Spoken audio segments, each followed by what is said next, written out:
being Wallkicks. I'm Professor Rando, and joining me in the commentary booth is my co-com Ezmar. How you doing today?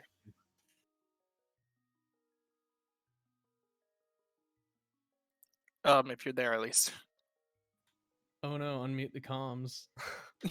There we go. There we go. Hello, Ezmar. Welcome. One, welcome all. This is a 3-0 match. We are pretty deep into the first week of the open half of this Swiss side of the Swiss groups. We just had last week. We had ourselves without any mentors to deal with, but now mentors are back online for the next for this week and also the next coming week.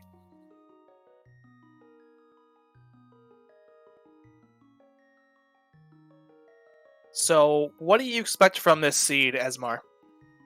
Well, given that it's a randomizer, there's not much to expect. I see that we are in open mode rather than Ambrosia. The last match I commentated was Ambrosia, so that does mean a couple different things for the routing. Again, we are not guaranteed a sword. We see both runners actually starting at Link's house and proceeding upwards, presumably to the castle. This is going to be the Uncle Start that both players are electing to do. This is a pretty popular way of starting out open mode, because you'll get 2 items right out of the gates, and you're able to check out the tier 1 prize pool if you're able to get that, which happens to be full magic.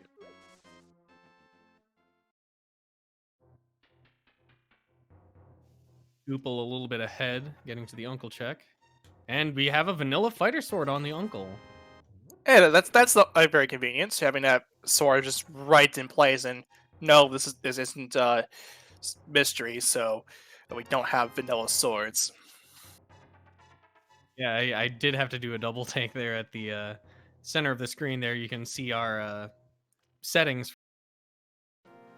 And with that in mind, taking that sword into account, we're going to see both players heading towards the escape. It makes tons of sense because you got a sword, and both players are pretty much comfortable going through the escape with a sword in their hands.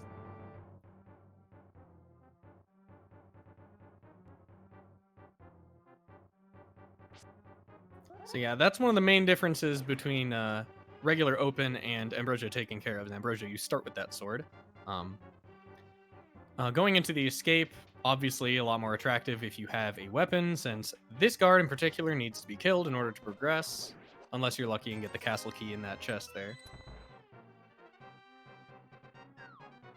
Yeah, which opens up the dark cross, but we definitely need that lamp or fire rod to at least access that. Yeah, we would like it. It would put it in logic.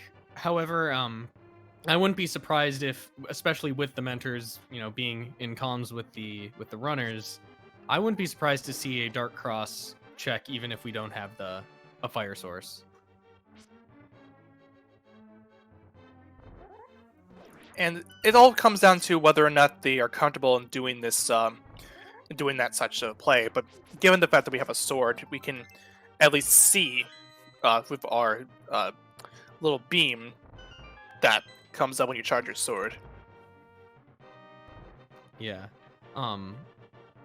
Another thing to point out is that dark room navigation is only for one check, and it's possible for the small key that lets you get through the entire escape section to be in the back side of escape, if I'm not mistaken. In which case, it would be a lot less attractive to make that check, because then you're making your way all the way down, doing that dark room navigation for a single check. So yeah, we're here with on Shkoople. He's saving quitting to get out of the dungeon. Doesn't feel like climbing back up. And that's fair too, because for all we know, that that Dark Cross key can end up being in Dark Cross or in that back, like you had mentioned, Ezmar. Yes, and so that entire set of 4 checks does not become logically accessible until we have either a fire source and or the back area. You can drop down the gravestone, which requires the first glove upgrade. See Krithel buying some bombs here. And this is towards the eastern area, so Krithel wants to head over towards that eastern play right away. It's a very interesting call. Shkoople finding a green potion, so the sick kid can actually be picked up when Shkoople does the Kakariko play. Yeah, this routing from Krithel is one that I'm not personally familiar with. I'm usually the guy who starts at Sanctuary and just goes straight to Kak. So Generally, when I start up an open seed, I will do Sanctuary, and then I will head over towards Lumberjack Ledge to see whether or not aggregate was required or not, or if he's for getting in general for the entire seed. Um, then I'll do the Lost Woods and head for Kakariko. That's typically my start.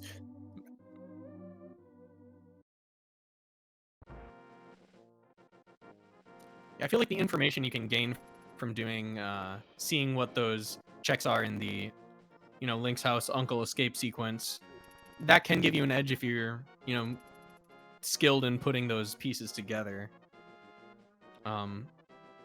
However, if you take the Sanctuary start, then you can sort of circle all the way down. If you happen to find Shovel, you can pick up the Shovel check sort of on your way to Link's house. Otherwise, you usually just save and quit after you make your way through the village. And that's also a not too bad of a play to make either.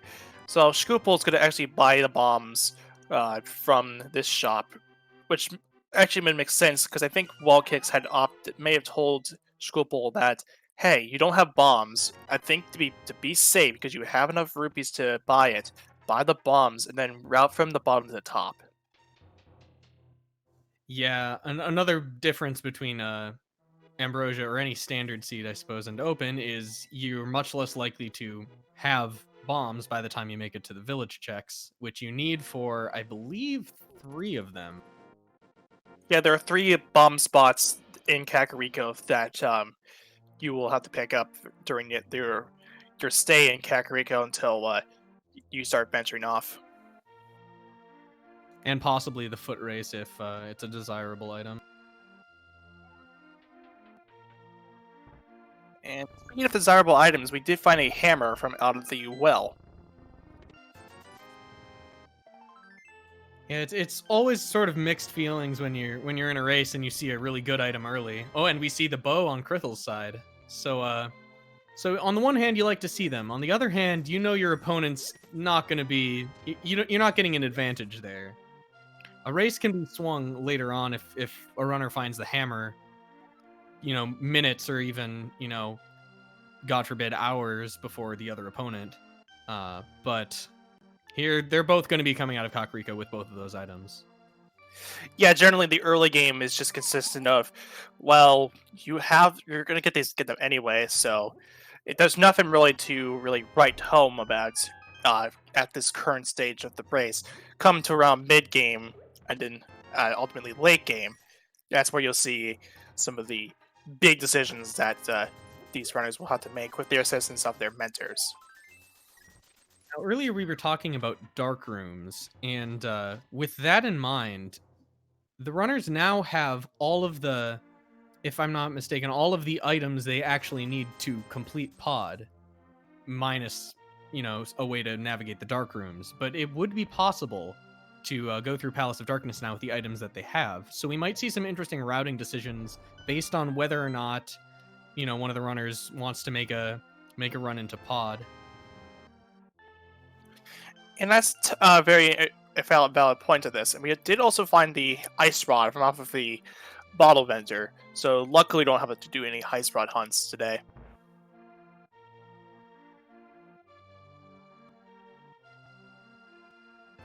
Access to the hammer. This seed could become interesting depending on when Dark World access becomes available. We will need the glove and obviously the moon pearl for anything really major to be done in the Dark World. Yeah, and then also sometimes you'll find mitts and moon pearl. That can also mean something too. And if you don't have a hammer or a flippers, it's kind of what I consider a partial Dark World access, where you don't have the entirety of the dark world open to you from the start, but if you if you find, because you're gonna be locked off of East Dark World, and that could also mean you might need to kill Aka 1 to get towards the East Dark World, and if you can't find that hammer or flippers, if they're in that early stage. But if you did find if you did find the hammer or the flippers, then the Mid Dark World actually isn't too bad. Now here we see Shkoople going into the eastern area, which is kind of nice. Krithel hit this earlier, I believe. But now, with the bow, Shkoople should be able to full clear it. If, you know, dark rooms, again, pending. That eastern dark room behind the big key door can be a little tricky. Well, we can at least not worry about dark rooms anymore, because Krithel did find the lamp. That could actually bring Krithel and Nobly back over towards that eastern area, so that, because now that the dark rooms are fully in logic. Yeah, Shkoople has a lead going into eastern, but you know, if say both of those dark rooms are required, even a little bit of extra time spent in either of those dark rooms would be enough to swing the lead. And here we find Shkoople getting a second sword, which is always welcome. In addition to that, Krithel did find the Moon Pearl from off of the Sunken Treasure, as it's known in the official notes for A Link to the Past randomizer from the official room names. I never know what to call that when I'm talking to other people. I don't know if they're going to know that it's called Sunken Treasure. And, I don't know, the thing you drain the water and it's under there. That's what I usually say. The Floodgates is also a perfect reason for that, too. Krithel went over towards the Agina Cave and then finds the Single Arrow. Usually I usually tend to leave that check until later if I can, because it's pretty convenient to check that once you have mirror, work it into the Misery Mire area.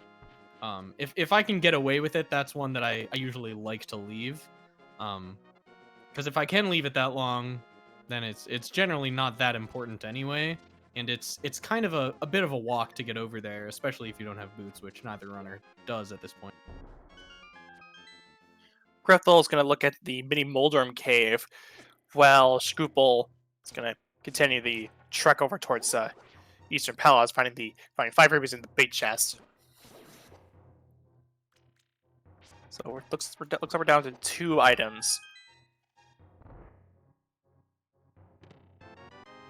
I don't think Shkoople hit the South Shore area, and Krithel finds another sword in Mini Moldorm Cave. Which, yeah, so Shkoople obviously did not hit South Shore, otherwise they would be 3 swords in at this point.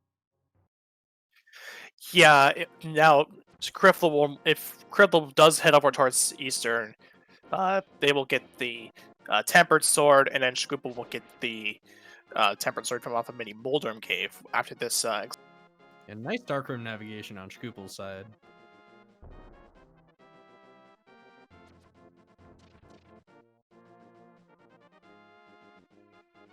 Yeah, and we see Krithel going over here towards the Ice Rod Cave. Another one of those lengthy single item checks and taking a death. Yeah, the crabs are pretty painful in itself, because they take 2 hearts of damage on Greenmail, and it's one of the more annoying enemies to take a death on. But luckily, there was a fairy in one of the bottles that Krithel had picked up. So it's a loss of a fairy in a bottle. But if Krithel decides to head over towards if Krithel wants to do a fake flipper, they can take a look at the Waterfall of Wishing bottle and see what that is going to be filled up with. A very, very nice darkroom on by Shkoople there. I've tried that without a light source several times, and I've never done it nearly that fast. It's a tough darkroom to get through. Yes, it is, because you have to consider too that you're in the dark and you're trying to kill a Igor that's in the dark. There's 2 Igors, and the right one has the key that you need. You gotta navigate that, and then hopefully you don't wake up the Igor that's on the left side, because that's going to cause problems. And after you get the key, you got to make sure you don't know where you're at within that dark room. And then, well, got to get up the stairs, and with that, Shkoople does get the Armos down, as we were talking about this, and drawing first blood at around 14-10. Yeah, that dark room in particular can get out of hand pretty quickly if things don't go according to plan. So the way those Igors move is relative to, you know, where you're positioned on the screen, and when you can't see either of those two things, it can get pretty hard to predict where they're going to be at any given time. That's always If it nice. gets off script, Go ahead. If it gets off script, you kind of have to spin, attack, and pray. That's always nice. That's why having the lamp is very nice to have just in so early on in the game, because you don't have to worry about navigating dark rooms in that particular situation, especially when you consider Shkoople had done that with 5 hearts, where if Krithel didn't pick up the lamp, probably would have got it. Probably would have gotten it with around 6 hearts. So the Waterfall Wishing Fairy is filling up a potion with a bee, so it's going to be... So that alone isn't really helpful to us. If it's a gold bee, then we could see... I mean, it's not likely, but you're able to bring that bee over towards the bottle vendor. You can get a nice couple of rupees.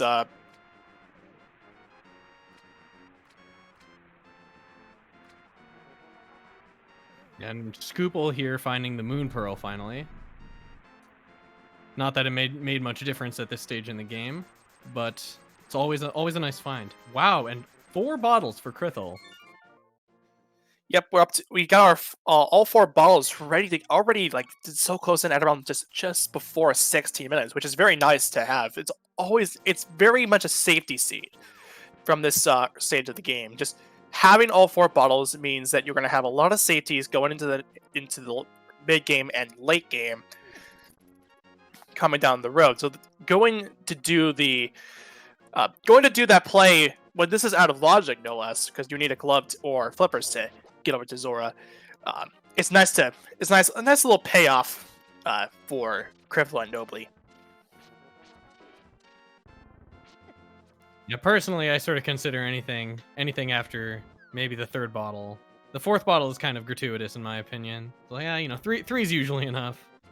But it's especially not something you necessarily want to see after walking all the way to King Zora. Hey, 3's a crowd and 4's a party.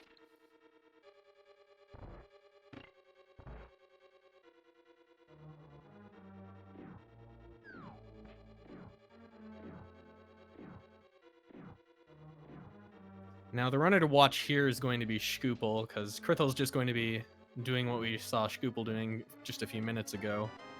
So we'll see where Shkoople decides to go after Ice Rod Cave here. Neither runner has full Death Mountain access, but it is possible for either the hookshot or the mirror to be up on Death Mountain. And one thing you got to consider too, Ezmar, is that we do have Aga access. We have a lamp, and we have a Master Sword or higher. We might end up having to go to kill Aga 1 for Dark World access. Yeah, that might actually be a decent play at this point, since we do have Hammer and the bow. And that gives direct access to the Palace of Darkness, which both runners are in shape to complete right now with the Moon Pearl. Oh, right, no mountain access at all. I forgot about the gloves. Right, because you have easy to forget about the gloves. It's early game, so it can be kind of a looting earlier on. So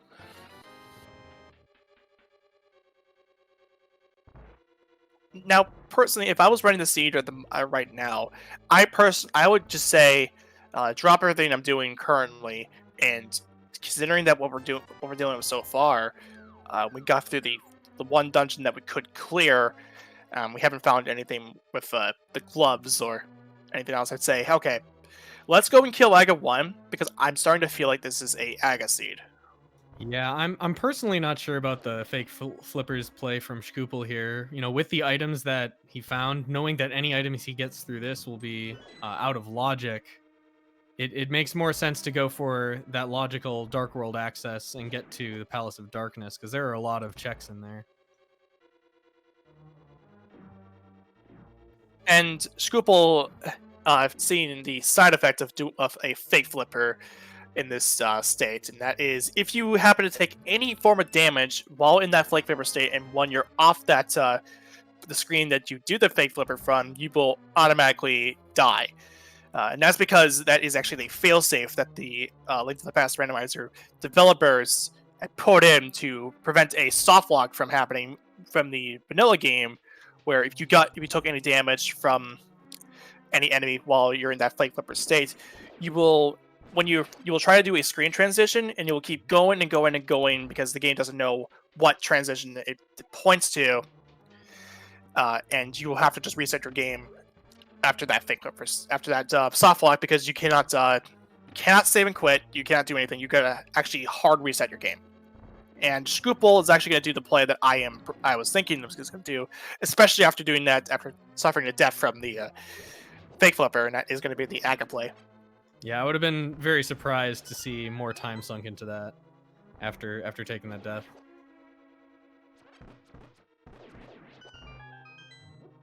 Yeah, chat pointing out that it might have made sense to check Dark Cross in the escape section.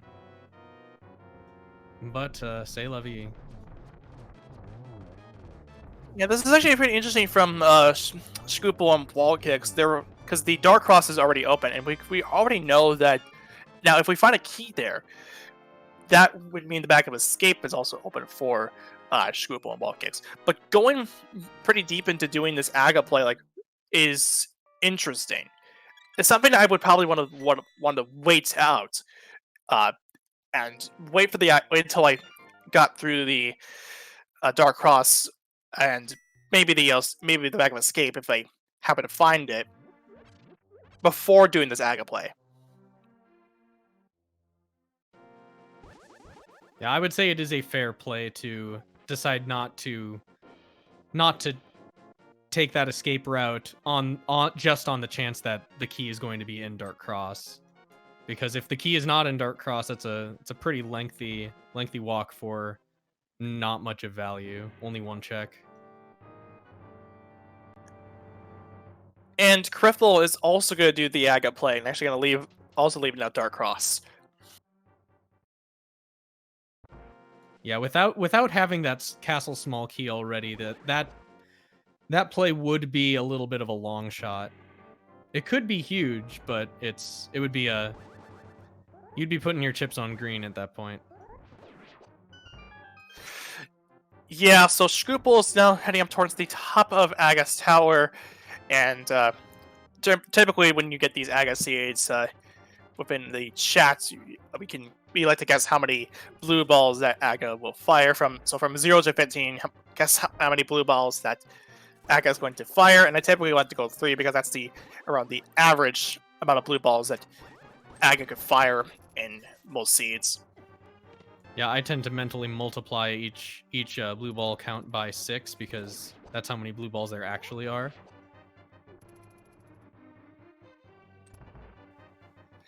And the pattern, if anyone isn't familiar with this Aga fight, is as follows. The first attack will always be a red ball, no matter what. Attacks 2 through 4 is a 50-50 chance to either be a red ball or a blue ball, which won't do anything, like case in point. Then the 5th attack, Aga will teleport towards the center and will fire a lightning attack, and then the process will continue until you get 6 red balls into Aga 1. Yeah, this fight is generally pretty free, though I am embarrassed to admit that I have actually died on Aghanim 1. It's something that... I got a little bit too close, and I hit him with the sword, which deals damage to you, because he's magical. it does actually electrical damage or light damage. Like think of the little green beetle things that are walking around around Hyrule in the light world. That's the kind of damage they do. Okay, we have a pendant on Skull Woods, which kind of excites me as a commentator because that's a recipe for a blind if it comes down to it. So keep your eye on that. Krithel's also going to start their Aga 1 fight, and given the way that the game is, actually the game seeds the number of blue balls on your first attempt. If you happen to die on Aga 1, Aga 2, or Ganon, that seed actually is lost, and you have to do it, well, completely blind.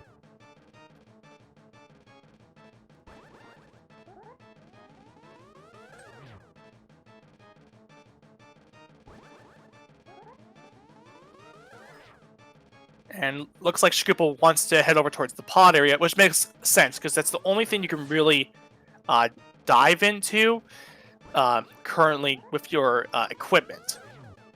Yeah, the only other options here would be overworld, dark world checks. You could go up, and I believe with the hammer, you could go up and check Catfish. Wouldn't really be worth anything. Or continue south into the rest of main dark world to Hype Cave and such. But it makes a lot more sense to just do that after you clear pod. So this pod play is really the only obvious.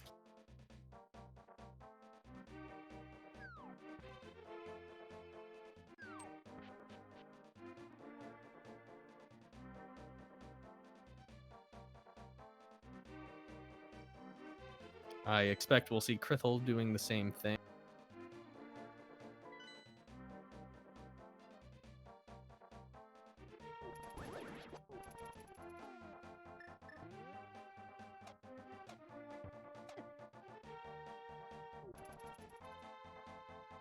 Oh, we do not see Krithel doing the same thing. We see Krithel checking the southern area, electing to go to Hype.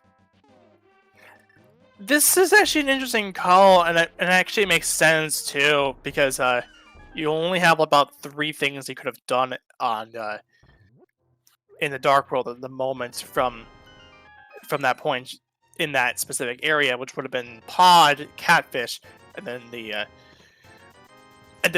ledge. Now, Chap brought up a point. I might also be misremembering. There might be a rock in front of the hammer peg. I believe it's either glove or hammer that gets you up to Catfish from that area. Yes, that is true. And out of Hype Cave, we did find Blue Mail from over on Krithel's side, so it's kind of nice to have that protection. Continuing on that theme of finding a lot of protection and a lot of safeties earlier on. Yeah. Also, I do recall now you can get past that first blockade, which allows you to access the hookshot point, but you can't get all the way to Catfish. So yeah, it would make no sense to go north there if you did not. There we have the glove. It is now too late to call glove in Bag of Escape officially. Okay, so that's so that means that this means that if Darkross and the Bag of Escape didn't have the glove, that would have mean that Aga was required 100%.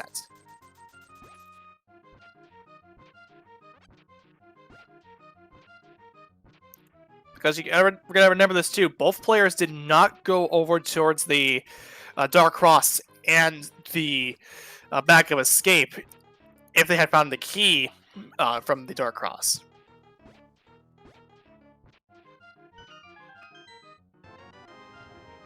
Krithel finding 300 rupees from off of the dig game.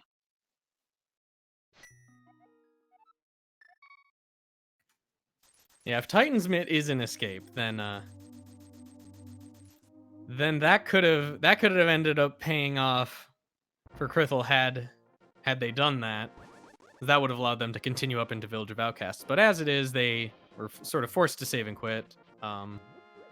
And they're going the back way into escape now. Now, since they picked up the gloves, this makes sense.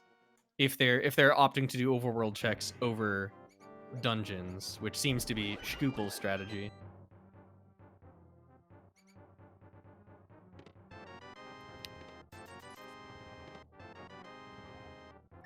Oh, we did find this. So we did find the silver arrows from off of the back of escape, and plus we did also find the key. So if they, regardless of what they would have done, if they had gone to the back of escape, or towards Dark Cross, they wouldn't have to. They wouldn't be unable to find that key, and they would have to stop that at whatever the chest was. And I believe they picked Krithel and Shkoople both picked up a map. So it is possible for the Titan's Mitts to be in Dark Cross, is what I'm hearing. It is possible. If I remember seeing this right, if both players did get that map, it is possible for the Mitts to show up on the Dark Cross, and the Aga play would have been unnecessary.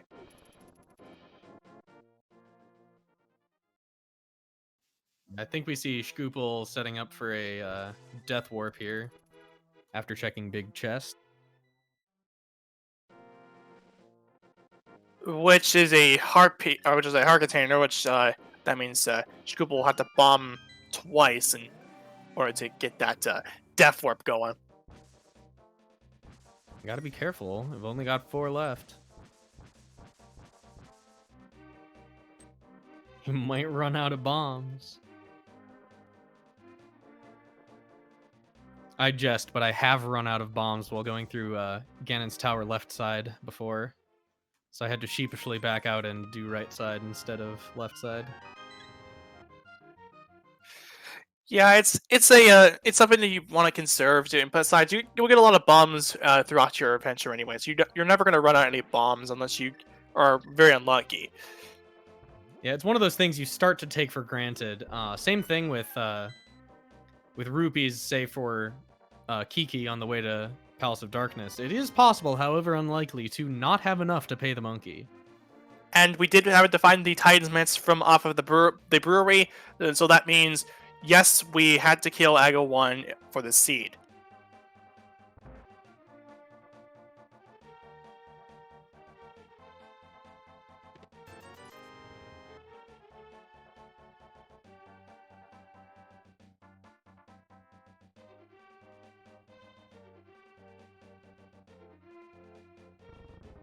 Shkoople coming up on the boss here pretty quick as Krithel enters Thieves Town. Now, Thieves Town is an interesting dungeon because it's the 4th dungeon in the Dark World as notated in the vanilla game, but it's actually a relatively simple dungeon to complete, doesn't have very many requirements, and we find the Fire Rod in there, which is a very nice item to find, especially with Turtle Rock being confirmed to be a crystal. And not to mention, too, if Krithel and Nobly want to pursue the Green Pendant, they're able to do so pretty quickly, because it's just go north from the village of Outcasts, and you're good to go. Yeah, I wouldn't be shocked to see that play. It wouldn't be the first play I would make, given that it is a pendant dungeon, but with both runners having the Tempered Sword at this point, that isn't a terribly uncomfortable dungeon to do at this point. Also, not to mention, continuing on that Thieves Town play, that Krithel happened to find the mirror within the big key chest. If that were me, I would hold off on Skull Woods until I could just finish it and then blind pull Ped. But I love the crazy exciting plays, even if they're not safe. Shkoople, however, did also kill the Helmassar King while we were talking about Kripple's Thieves Town dive. So that would bring Shkoople up to 2 crystals. Yeah, it looks like the thieves really got their hands dirty in this seed. They took a lot of stuff that we would have liked to see. So it's a nice place to raid early. This alternate route really paying off for Krithel.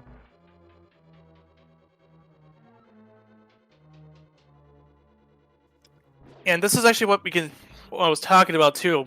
As we're approaching mid game at this point in the race, you're starting to see these plays where now that we're in the dark world, then there's a lot to do in the dark world. You're going to see these divergences happen more often, and sometimes the right divergence will happen to be the right play that that player will make, and that would could potentially carry them until the very end of the seed.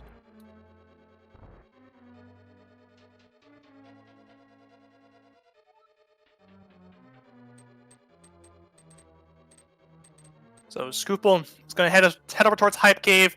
Going to get that blue mail, and that's pretty much it from out of Hype Cave. It's again not too bad because it is protection, and it's always nice to have protection while you're making your plays through there. Yeah, and with this glove routing, with the first glove being on Stumpy and the second glove being on Brewery, that does mean that in order to access the Village of Outcasts area, you first have to take the route that Shkoople is taking right now, go through the South Dark World, and then return to the Light World and take the warp from Kakariko into Village of Outcasts in order to get the mitts.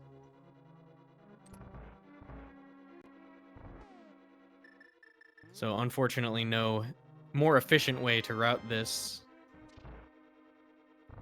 This Thieves Town really is paying off big for Krithel because we did find the flippers. Yeah, I believe that's going to be all of our items then, because there was the 4 item checks in Thieves Town were Fire Rod, Mirror, Flippers, and Red Rupee, which is, I think, the most important of all. So now Krithel is onto the blind fight, and this fight is actually scripted if you know how to do the script. It takes takes some time to master this, but if you're able to hit Ganon in a certain way, the fight will always be the same no matter what. So Krithel did get the first 3 hits, the first 3 or 4 hits, but happened to spin there because typically you'll have to use pokes in order to knock down blind, because unlike all the other bosses where they have a specific health count, the blind fight is completely different. It just needs a total of 9 hits from either a hammer, Samaria, like the Burna, and anything really, except for the bow, of course. Interestingly, it can be sword beams, which can be very helpful if you can manage to enter that fight with max health and you don't know the script. You can sort of stay at a safe distance. Yeah, it's always nice to have that too, and it'll always be those 9 hits. So if you position yourself in that particular way, you're able to continue that fight all the way through. So Krithel since they did do the digging game earlier on, the Nobly Krithel was going to head over towards there, but then Nobly may have corrected them, saying, "Hey, we've already done this before, so let's grab the smith and we'll just take the smith chain, heading over towards Hammer Pegs." Yeah, the grand majority of the time, you end up entering this area of the Dark World first, since it's pretty low entry requirements, just requires glove and hammer. So your Dark World entry being from the town, you often go down south, swing by dig game. So it's sometimes hard to defeat that muscle memory that, okay, after you do Thieves Town, you go swing south, check Hype Cave, all that stuff. Easy to forget you've already done that.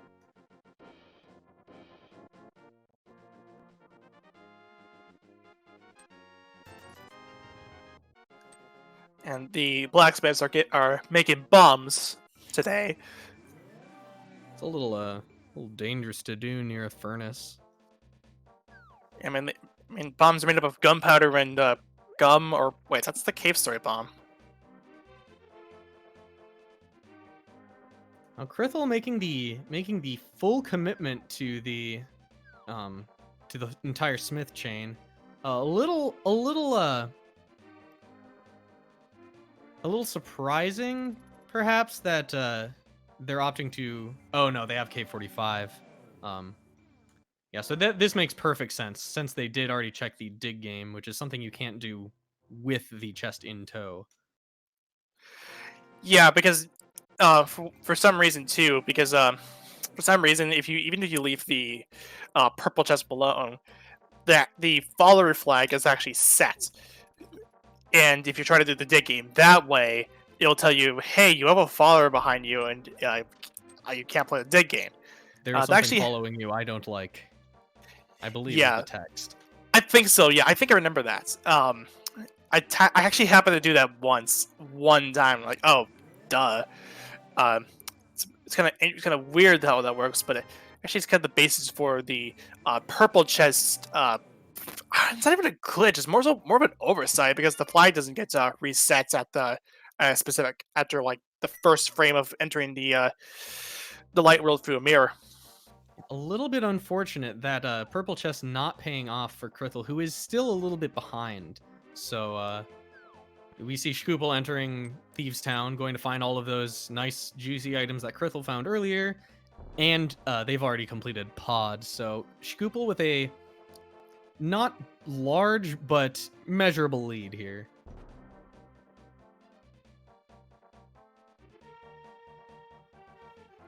So from here, Scoop will of course get a big treasure trove from over here. So that would be the fire rod, mirror, and the flippers. Yeah, we could see Shkoople extend this lead even further if they elect to skip the entire Smith chain, perhaps maybe only opting to check hammer pegs, which itself could be made a lot faster if they find boots at some point. But the Smith chain without boots is a pretty large commitment. If you do have mirror, though, the first step becomes pretty attractive.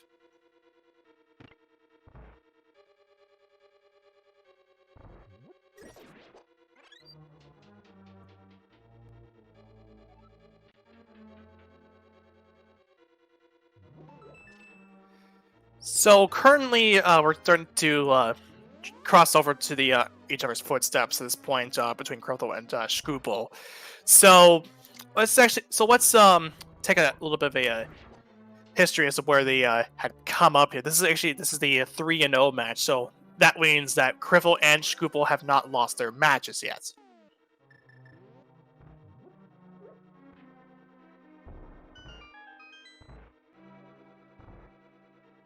If I were to look up the current results up until that point, for Krithel, if I find it at least. So Krithel had beat So's in the first round, and then happened to beat a big monkey. And then round 3, Krithel beat out Kaja. So that's where they currently stand in this part of the race. Over for Shkoople, though, Shkoople had a different opponents than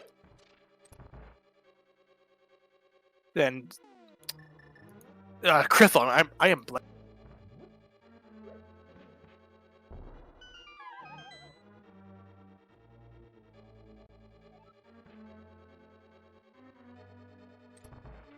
So coming up here pretty soon, Shkoople's going to be finishing out Thieves Town, and then we'll get to see if they decide to make that purple chest play, because they could pull ahead if they elect not to take the purple chest all the way to. I believe the colloquial name for the old man in the desert is Gary. Some people call it Gary. Yes.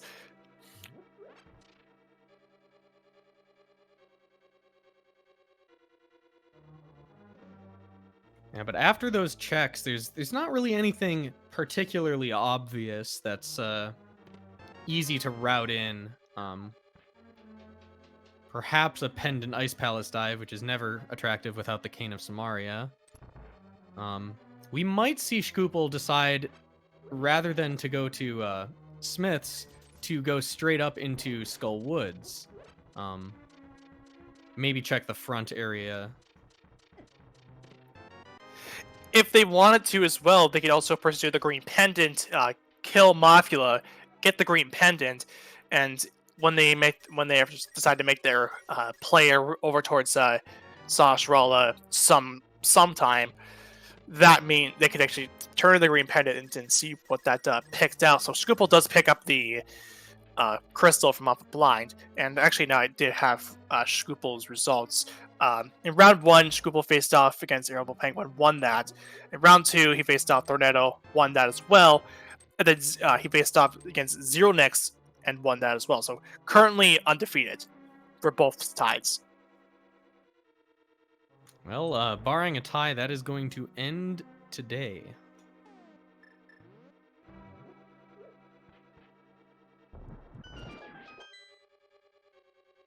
So Shkoople going ahead and checking out the rest of the rest of Village of Outcasts, excuse me.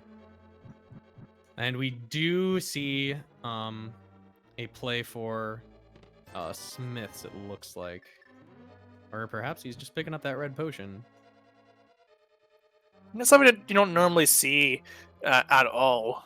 Maybe Wallkicks had said, hey, there's actually a potion mix over here if you want to pick that up.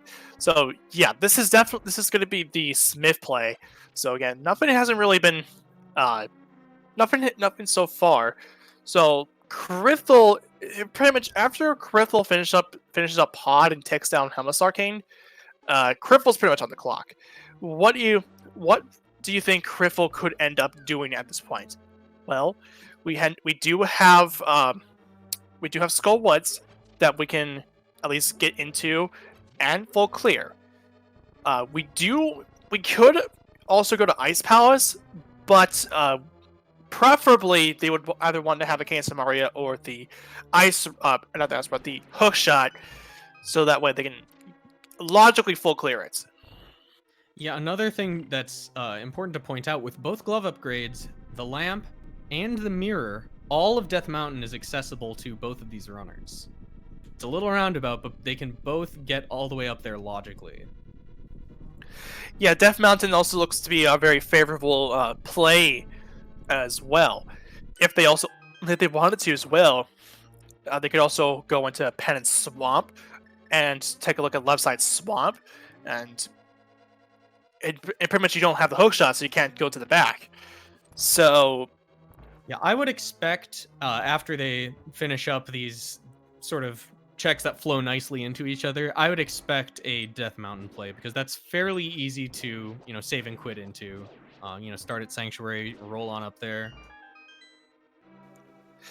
Yeah, and there's also would also open up the save and quit point, and it's also very, very dense. More dense than anything else in the game currently, at least up in the light world. Yeah, especially with the item loadout that both of these players have. Able to access both sides of both light and dark Death Mountain is very powerful to do all in one trip. A lot of times you end up with access to gloves and a lamp before hammer or the Titansmiths or even mirror, and you can only do some of it. You might want to run up there and check Paradox Cave, because that's 7 checks right in there. But this seed rather has been pretty fortunate for these runners in that they can save a lot of time on Death Mountain and only have to climb up there once or twice, most likely, for Turtle Rock. But it's possible that it's only once. Not very likely if they choose to do it now, since they will have to come back for the crystal and to climb the tower. But it's very, very efficient to go up to Death Mountain right now. So Shkoople is looking like to make that play right away, while Krithel is looking to head over towards Catfish. And we've seen Krithel make a lot of these plays, go for these sort of often orphaned checks. Catfish is one of them. Ice Rod Cave, Agina. These checks that usually sit around being available for a long time because runners will often elect to, they play the gamble that it's not going to be a necessary item, because most of the time it's not. What that means on the flip side, however, is that choosing to go for these checks and finding a critical item there can be a pretty big advantage. Now, Krithel. Now, it might be thinking that Krithel could be behind, and that's why they may be making that play. Because if you're feeling behind, you'll probably make these big plays to get yourself ahead of the pack. But if it doesn't work out, and you feel more and more behind, especially if you happen to die in certain spots, and that's never good because it'll make you feel more and more behind. Catfish, however, just has bombs. Now, it's possible that that Krithel saved and quit out of pod, forgetting that having defeated Aghanim 1, that puts you back on the pyramid instead of back in the light world. And rather than save and mirror and save and quit again, go back to the light world, they might have chosen to make the best of it. That's a possibility. I'm giving them the benefit of the doubt here. Though it seems equally likely that they're feeling a little behind, decide to make a chancy play. Oh, I forget. Have we checked the lumberjack? Because looks like Krithel's going to do that now. Can't be accessed without boots. Yeah, I don't believe we have. It's a powder, so that's actually very interesting because for all we know, we might need that for progression. This is one of the fetch quest items, so we don't know what it contains. Well, meanwhile, Shkoople enters the Tower of Hera. Should be done in fairly short order with the big key in the front there.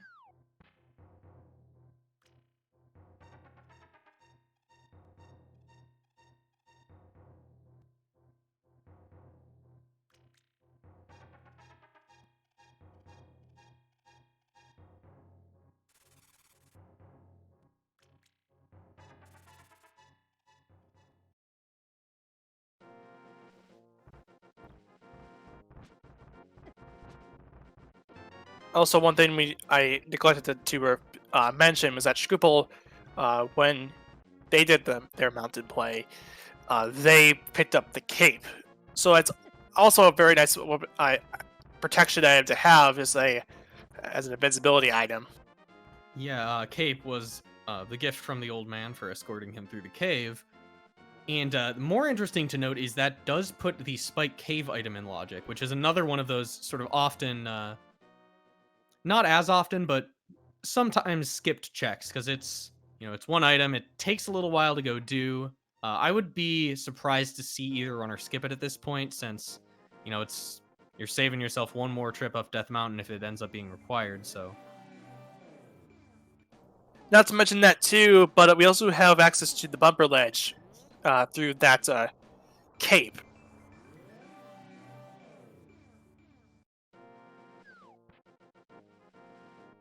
A very good fight for Shkoople. That Moldorm fight was just a spin and a slash, and that's pretty much it. And whoa, that's the King of Samaria holding up from Moldor.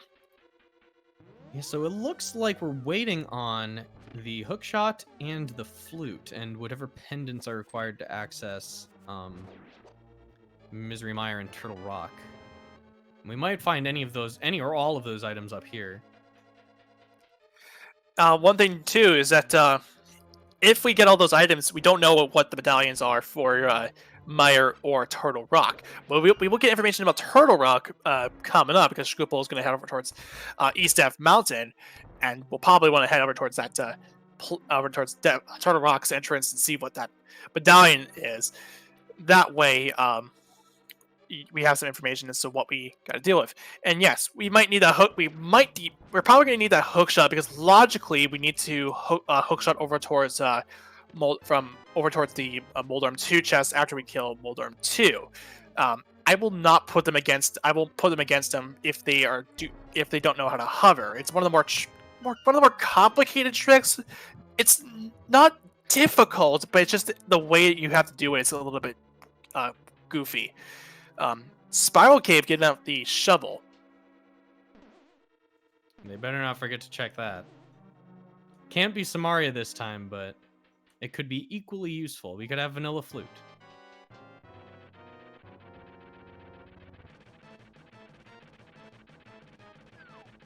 Krithel onto the Moldorm fights, and after that kill, which was pretty nice too, so Krithel will get the KS Samaria from off of that.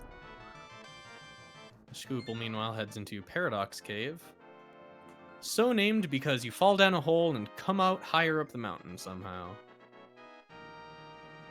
Yeah, logically you would expect that the top part of the Paradox Cave lead to the top of that, but apparently not, and seems like the caves are like interlocked with each other. If you would put it in my guess is some of the devs accidentally switched around two of the cave entrances. That seems to make more sense to me personally, as someone with a mild background in coding. That seems like a very easy mistake to make. Nice bomb jump from Shkoople to get out just a little bit faster. And I can appreciate that too, as I'm a aspiring coder myself. Personally, if I were to put it in a 3D space, I could imagine it'd be like intertwined. Like the caves are kind of like intertwined. They're like one goes up and one goes down. If we want to put it in a 3D space, Krithel goes straight over to Turtle Rock, opens it up with the Quake Medallion, which is the only one we've got at the moment. Looks like that was the first thing they did after Moldorm. Again, going with those not necessarily safest possible routing, and diving in. This is exciting. This is a very interesting call from Krithel, because while we do have all four, we have the Canis Samaria, we do have all of the rods. It's also very early on too, and Shkoople also going to make that play too. This is a very interesting.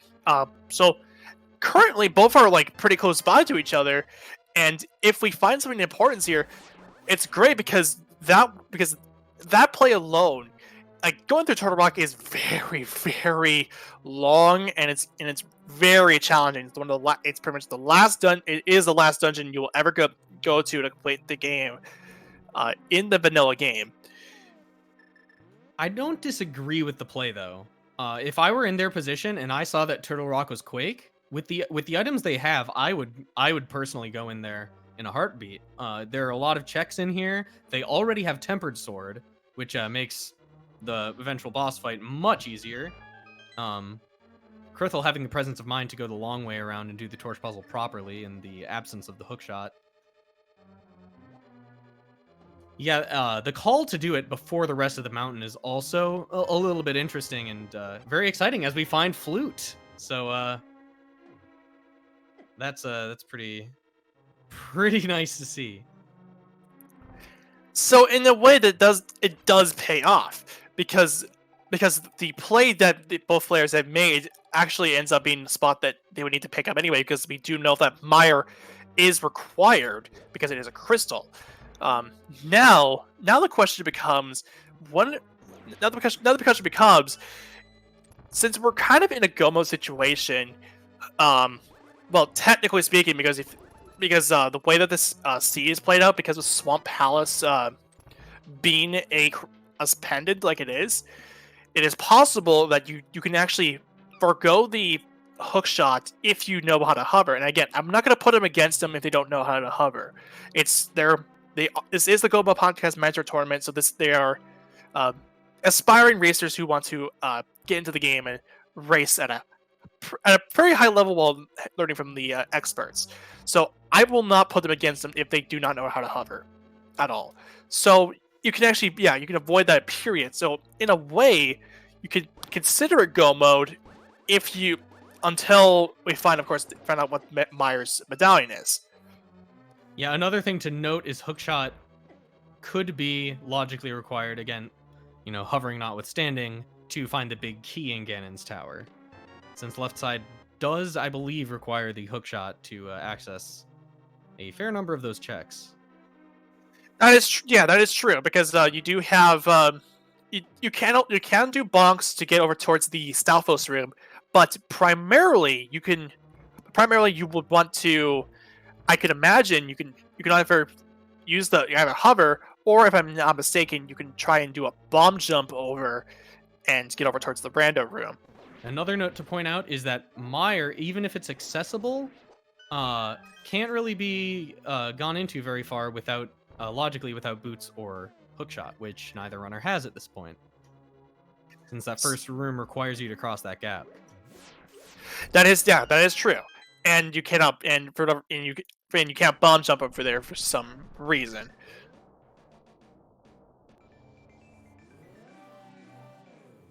We do still have quite a few checks left to see in Turtle Rock here, and the Mire area itself has a couple of overworld checks that we're probably going to see the runners check out in fairly short order. Mimic Cave only having a piece of heart, and typically that's kind of associated with this dungeon because this is, well, if you're mirroring from part of the Dark World from Turtle Rock, that you would cross over to get to the bait chest, and it just happens to be that there's a cave there. So sometimes people will kind of lump in Turtle Rock as part of the part of the total amount of items you would get, and even though normally the dungeon is actually 5 items as opposed to having 6 if you were to include that Mimic Cave.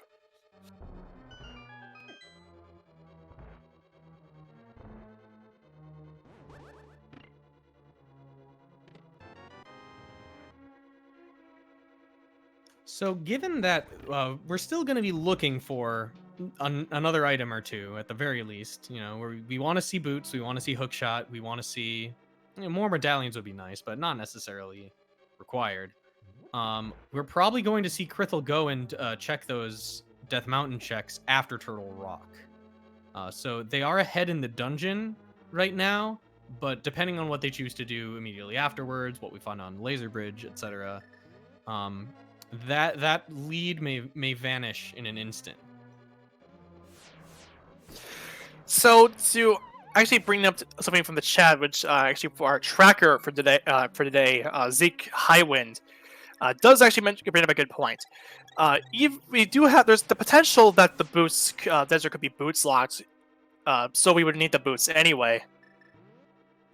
Yeah, logically, boots might be required, hookshot might be required, and either Bombos or Ether could be required.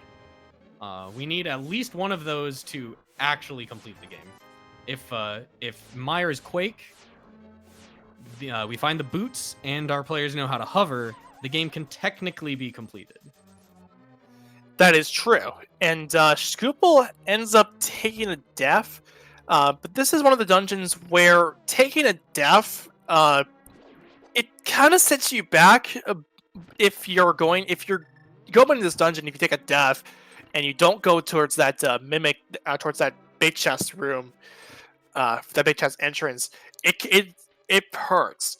But in the context of in this context, it puts Shkoople a bit ways back, but not like all the way to the back. There is that safety door in case Shkoople wants to play it safe and do the laser bridge that way. And if you die on Trinex, it's also not too bad because that safety door will just put you a bit closer to Trinex. Yeah, we see Krithel opting to forgo that, I believe, and you know, I don't blame them at all because with Tempered Sword, Trinex is a fairly simple fight, as we see demonstrated very clearly.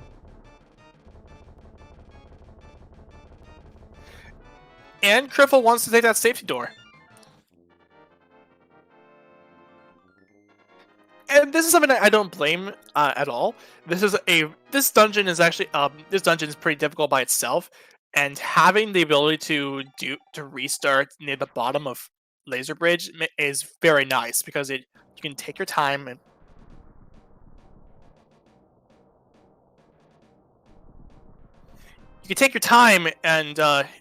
I mean, you don't want to die. You don't want to die a whole lot in that because it takes quite a while. Case in point, but if you're going to go through this dungeon, you might as well just might as well go for it. Like, just get everything out of the way. Now, unfortunately, we didn't find Hookshot or Boots in Turtle Rock, which I'm sure in the back of their mind Krithel was hoping to see, because that would open up Hookshot Cave right away here. That is the sort of the one overworld check on Death Mountain in both Light World and Dark World that we can't check anything in at the moment.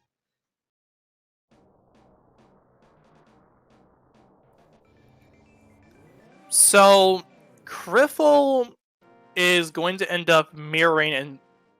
Okay, so it looks like Krithel is going to leave. They're going to do Spiral Cave last compared to what Shkoople did and had done Spiral Cave after doing Hera. Yeah, I believe Krithel has yet to do Paradox Cave as well.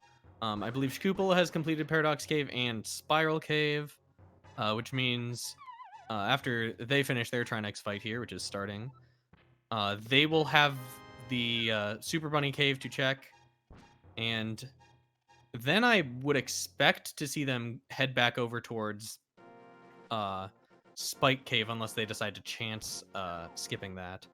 They may want to just go straight for that flute. And that's fair because we do have the Myra area open, we do have Desert Palace open, and we're able to check out what the medallion is for Meyer and whether or not the Desert Palace's boots locked.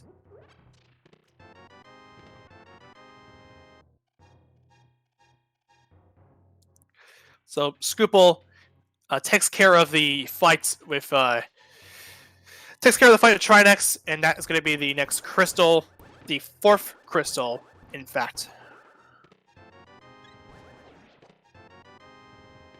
Yeah, this is a very close race still. And that kind of happens when, again, as I mentioned earlier, you don't find any of those necessary items in those obscure locations. Everything has been fairly kind, which is sort of a double-edged sword. On the one hand, it's nice to play through. It feels fast. You feel like you're doing a good job. On the other hand, there's not much room to get an edge over your opponent. The only place you really can do is you can sort of just hope that your opponent is going to lose time taking chances.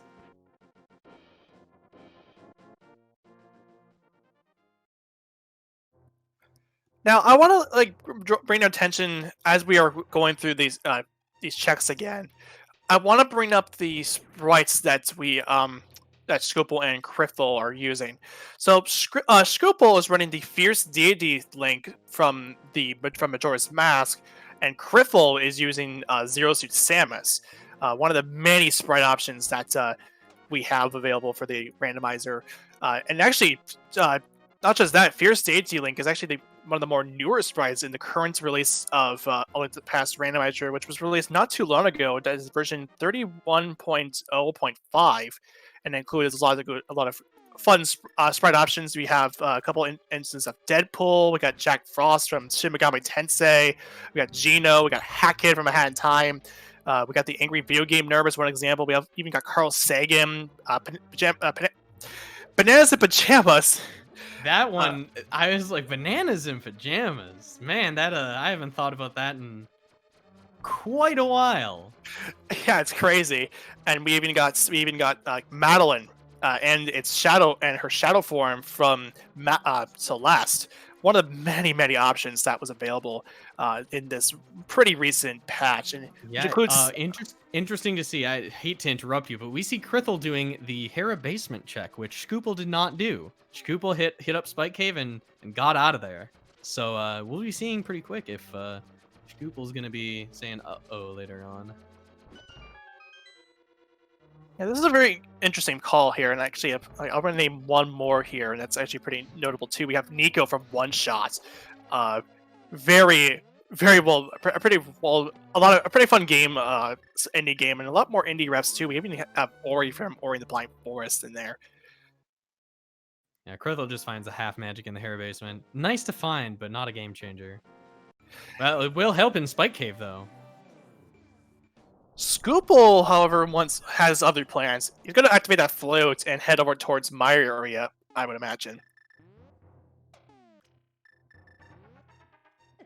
Yeah, I saw some people in chat sort of talking about, Master Sword Trinex. It would be very nice to see that half magic if we hadn't found that third sword upgrade.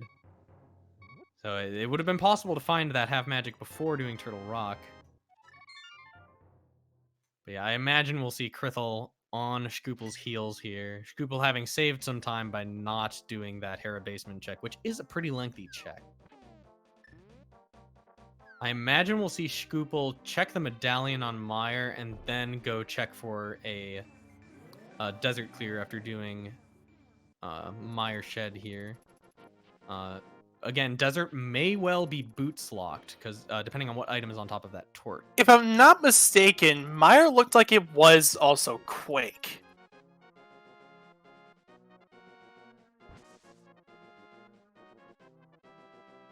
Yeah, desert is pretty attractive to check right now. If it is clearable, it's really nice to do it starting from this upper left entrance here with the mirror, because if you, in the event that you have to check full right side, it doesn't lose as much time. And we see hookshot in Checkerboard Cave, which is... So as it stands, we might actually end up being in go mode, just barring the boots, barring desert being boots locked, or if the Ganon's Tower Big Key happens to be on the torch, which is a 1 in 22 chance of that happening, but it can happen.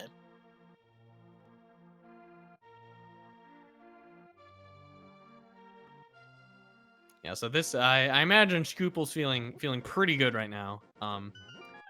Because right after picking up that hookshot, they can check if desert is boots locked and sort of play it from there. Krithel is actually making the Skull Woods play, which is actually very interesting. Like, this is the green pendant after all, and yes, we are boots locked, so we do need those boots to. Yes, we need those boots to complete the game. If we could get vanilla boots. That's one of those things that you always sort of have to keep in mind. What if this isn't a randomizer just this once?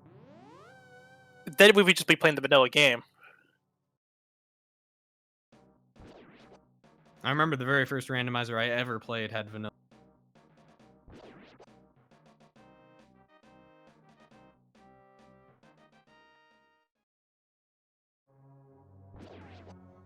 So Scoop. I am. Yeah, sorry. I imagine we see Shkoople going for.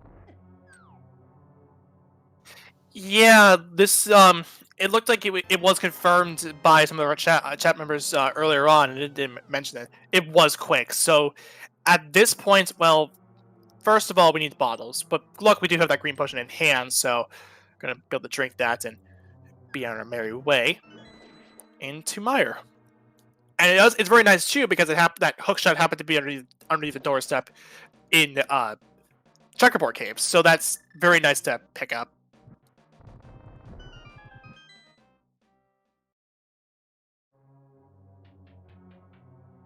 Yeah, both runners going through 2 check dungeons at the moment. Krithel teaching me something. I didn't know that way was blocked by a pot there. I thought you had to go the right side both times. Yeah, there is a pot that you don't see that's underneath the bridge, and I've used that a couple times in my runs as of late.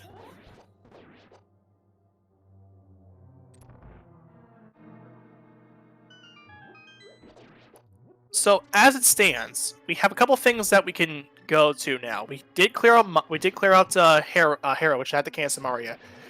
We know that there is a powder up there, but that powder is going to end up being pointless unless they want to grab it for a safety, because the boots are going to be necessary for go mode, and obviously the boots can't show up on a powder, which is locked behind Aga 1 and the boots. Yeah, with a full row of hearts and blue mail, I feel like a reasonably experienced player is going to feel pretty safe without powder. It can help. It's nice to see, nice to have, but I wouldn't envision either of these runners going out of their way to. So the way it stands right now is this: we have Sashrella after Krithel takes down Mafula. We have Bumper Cave, we have Spike Cave, we have Hookshot Cave, we have Darkcross still, don't forget about that. We have Graveyard Ledge. Ooh, boy. That Mothula fight was... It's down to the wire. Yeah, it's fine. We do. That was actually half a heart too. Dig spots. We also, and of course, we also seen the Mire play as well. We did also. Then there's also Swamp Palace now. That's all fully accessible. We also have Ice Palace as well. Both Ice Palace isn't a fun dungeon to go into. To tell you the truth, and the Swamp Palace. It's gonna be a hard one because both are pretty out of the way, but not so out of the way now given the flutes. But the question just becomes, when are they going to route it in? Yeah, depending on how big Krithel's brain is right now, I could see a play from Skullwoods straight into Swamp because it's sort of the next check dense area, into Ice Palace, which now that we have Samaria, we're likely to see Icebreaker accessing that right side right away, and you could clear out all of the checks in that dungeon in fairly short order. So if one of them is the boots that we need, then we can be on our merry way. I don't believe Krithel knows that we're boots locked though, if I'm not mistaken. Unless I don't remember exactly which order these dungeon checks came in. That's correct, because Krithel did not go over towards the left side, or not even that. They went to the Mire area, so they don't even. So Krithel doesn't know that their boots locked. Yeah, Krithel also, in Krithel's mind, we still need to find that hook shot as well.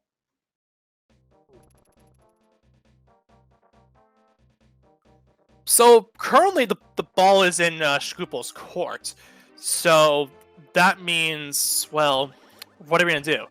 Again, like I mentioned too, we do have shovel spots. We have dark cross. We have graveyard ledge. We have, well, we already went through a couple. We already went through Modula, so that didn't have anything except for the green part of the green check pen, Agina right now, which Krithel did earlier. We may see Shkoople go to check Catfish, which Krithel also did earlier, which is another thing to keep in mind. As far as I'm aware, I don't think I saw Krithel do anything with Bumper Cave, so unless I may have missed it and there was nothing. Krithel just checked ledge. It was 50 rupees, so I don't envision Krithel going into Bumper Cave. No, of course not. Fairly foolish. Yeah. So we now we're doing this graveyard ledge play, which is just 20 rupees.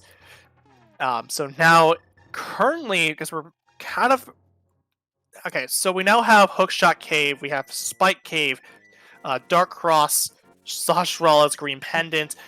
We do also have Swamp Palace and Ice Palace open, along with the affirmation dig spot. No, did we see King's Tomb? We don't have the boots for it, so we can't do it. Oh, yeah, that's right. I sort of mixed up whether or not we had I remembered getting the hook shot and I was like, oh, that was boots. That's what my brain said. And we can't, and of course we can't and obviously the boots aren't going to be in there anyway, so we can eliminate that from the equation. Yeah, probably won't want to check those. And Sashralle only having a heart piece, so that takes care of that. So Skull was not really paying out here. So on the other hand, we honestly, see Krithel taking some time to these checks that Krithel did earlier in the run. So again, those long plays can sort of bite you, but if it comes down to an item hunt later in the game, then you can make a lot of that time back. Yeah, because earlier on, if we were to dial it back to a bit to the start of the race here, we did see that Shkoople did a fake flipper, but took the one-hit KO failsafe from off of one of the Zoras, and Shkoople has not found a way to get back. So that means Shkoople will end up getting the final bottle here. Yeah, we see Krithel covering their bases too, making sure they get that that green pendant check, making sure not to forget the shovel check. Goes to desert. I think, yeah, just to check the ledge. And then mirrors back goes back into Mire area, so they will be finding the hook shot soon.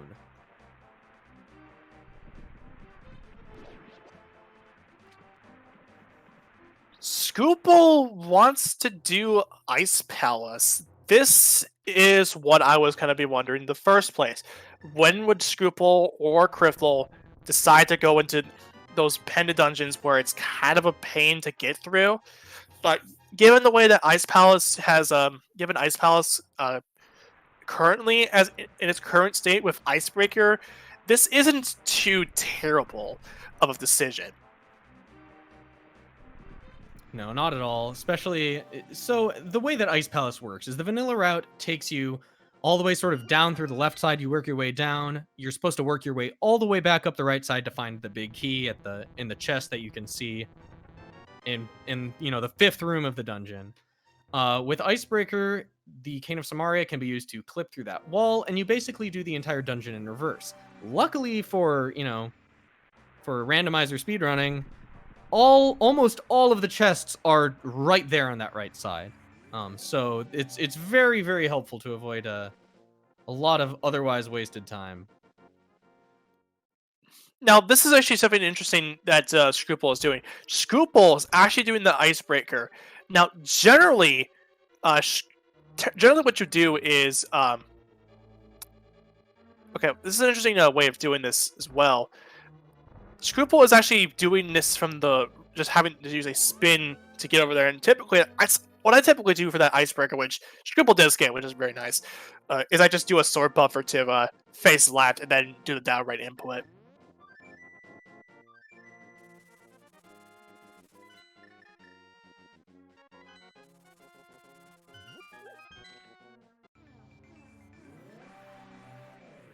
And we have the map.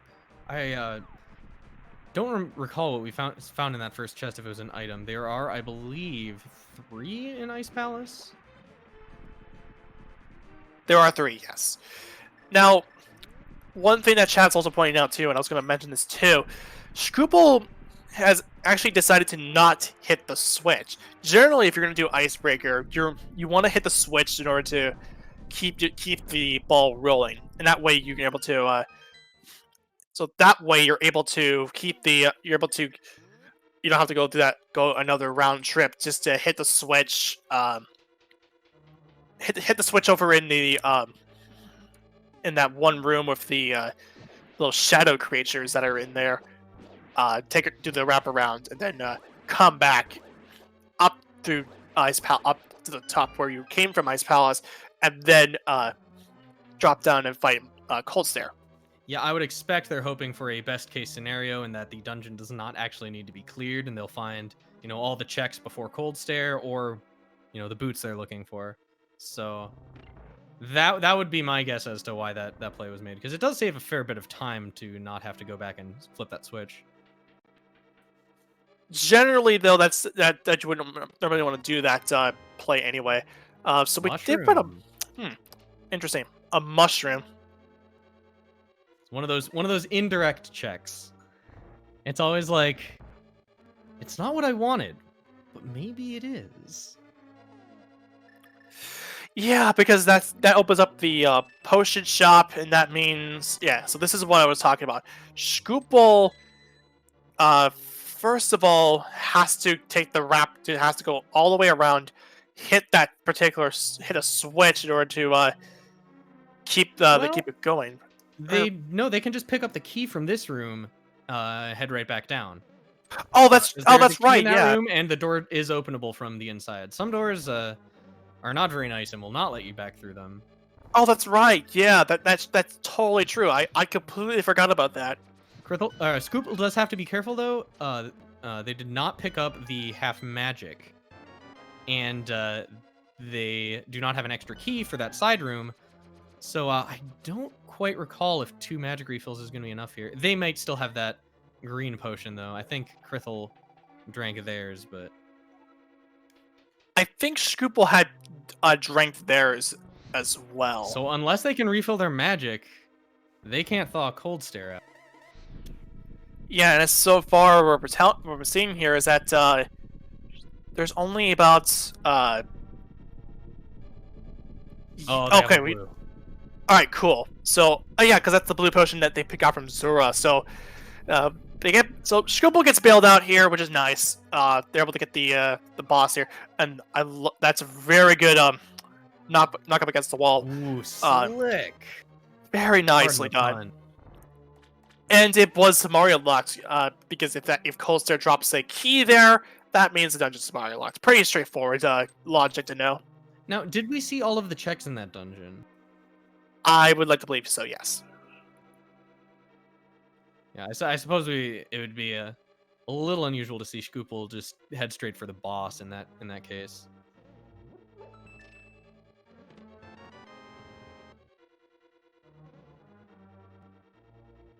So I believe Krithel now also knows that Desert is in fact boots locked.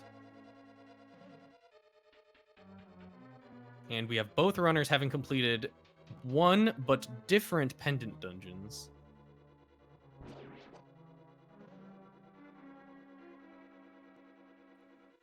The mushroom doesn't pay out anything. That's just 20 rupees. And obviously Shkoople wants to get some potions, because come on, we have 4 potions to deal with, and we have a lot of stages to work with.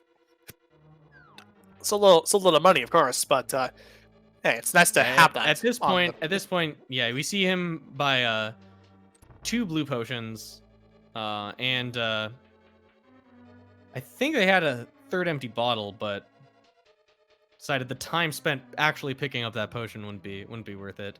That's fairly confident. 2 blue potions is generally sufficient.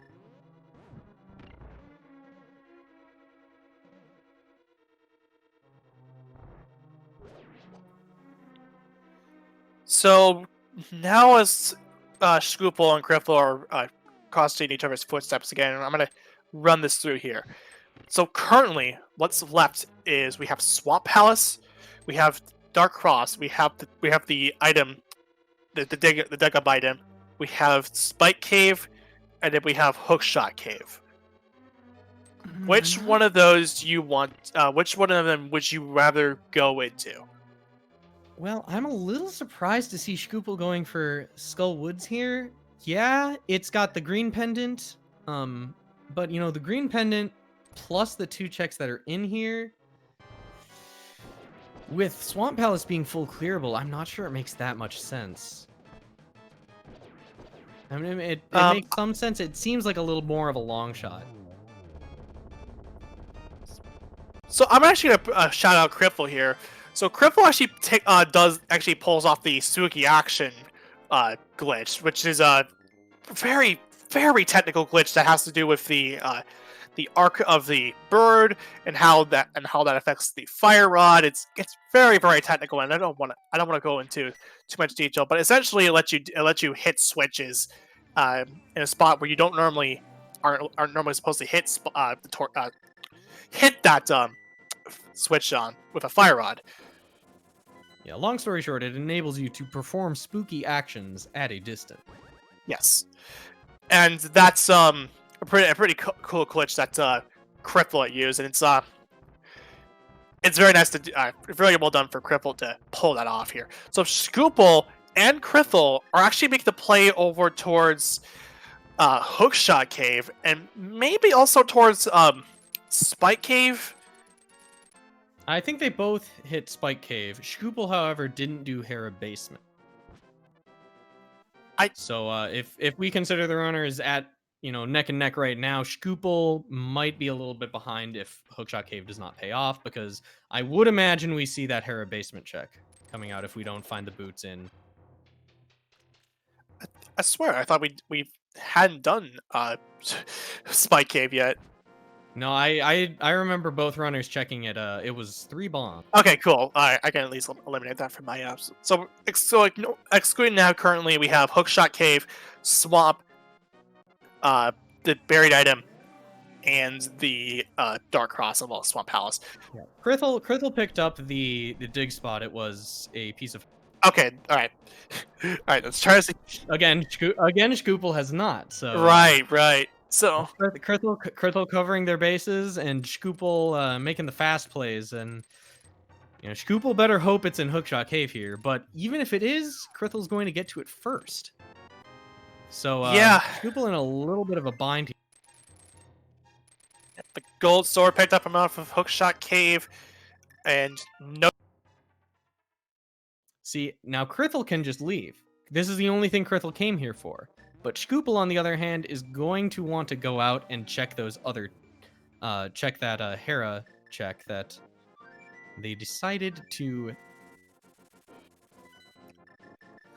So at Oh, this they point, they don't okay, do it.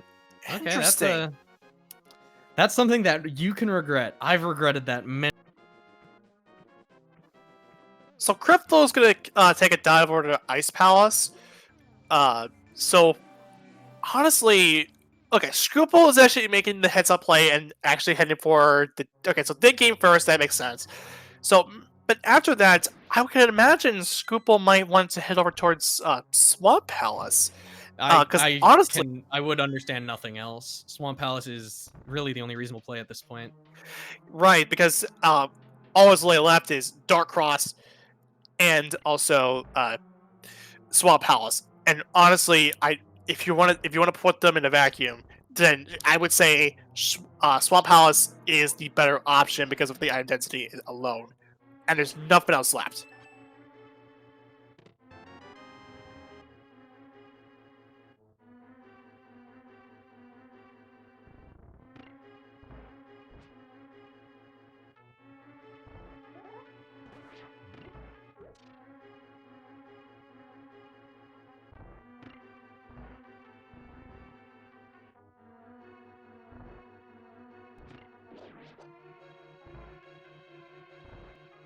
Yeah. So now, if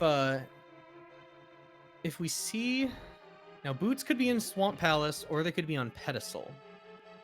So with Krithel diving into ice, which we know is not gonna be paying out. Krithel had better hope that the boots are in fact on Pedestal.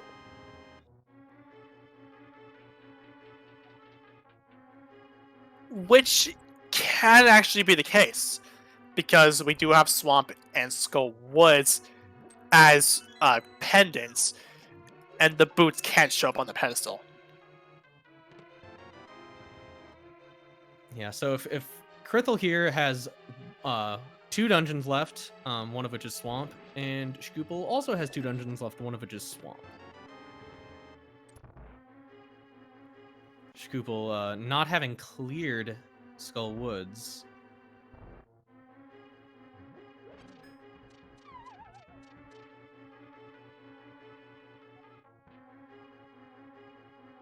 I still find it a little odd that that neither runner chose to do Swamp before Ice Palace. I suppose, banking on those really quick first couple of chests, doing the Icebreaker route, would be faster than getting into the higher density of checks in Swamp Palace, because the chests that you find pretty close together are deep into the dungeon. So that would be the logic there, I would assume. And yeah, that you would be right in that regard. So now Shkoople is going to open up the rest of Ice, of course. So, or not Ice, Swamp.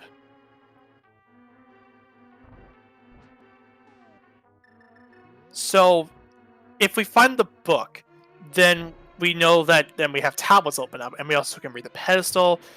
But that's pretty much it. That's the only thing that the only item that's left that can open up, that can actually open up, because we know it's the boots cannot be on the pyramid fairy because the boots, because it's boots locked, and that happens to be a 5/6 crystal. It's not on the boots checks, obviously, and then yeah, that's it.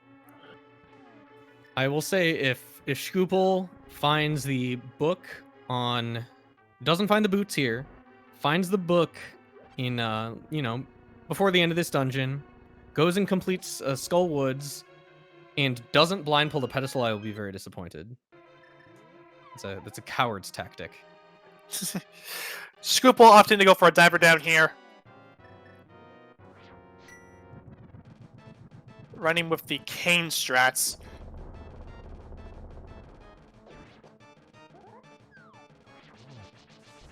Oh, this is something I haven't seen in a good while. Oh man, something stirred within me at that cold stare fight. Couple tries for the diver down on Shkoople's side. Finds the blue cane.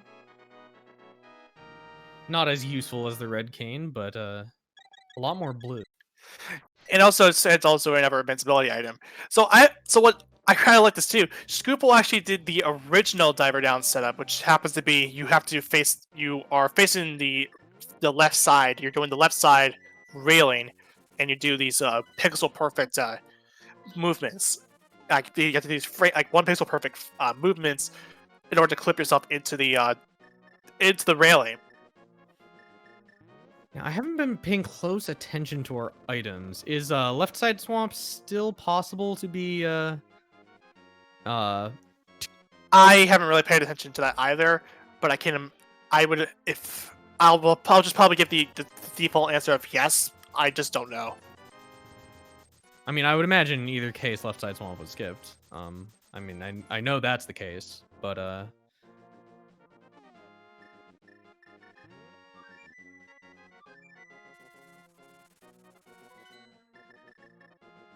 interesting to use the fire rod here instead of a single silver arrow.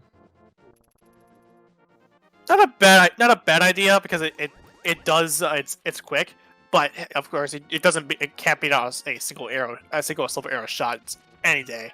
So that's the Argus fight.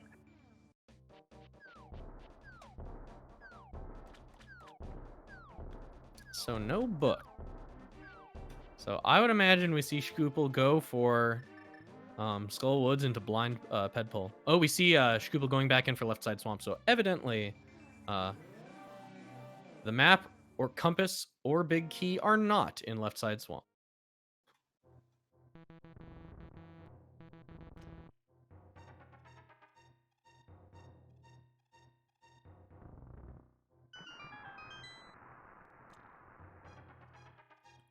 So among the two runners, Pedestal is open, so that is something to consider too. Pedestal, left side swamp, and also Dark Cross. Those are the only things that's left. Good old Dark Cross. Wasn't either of the gloves, but it could still come back to brighten our day. Yeah, I could still end up being the boots if it doesn't show up here in left side swamp.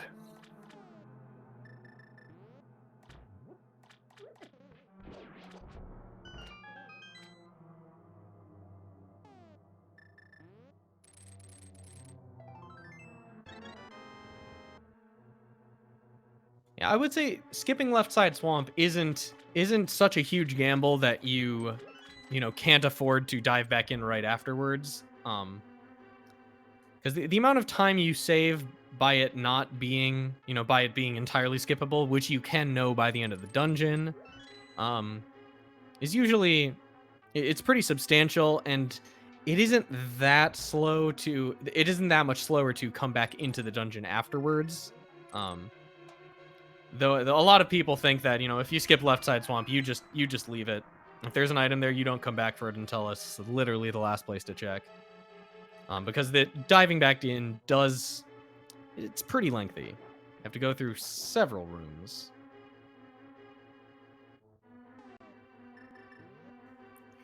Alright, so left side swamp for Shkoople. Krithel could also do left side swamp first. Depends on what they will want to do.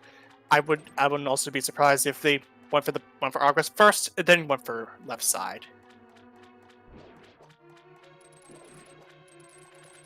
It's just a heart container, and I pretty much made a there's nothing that's left. It was just that one item.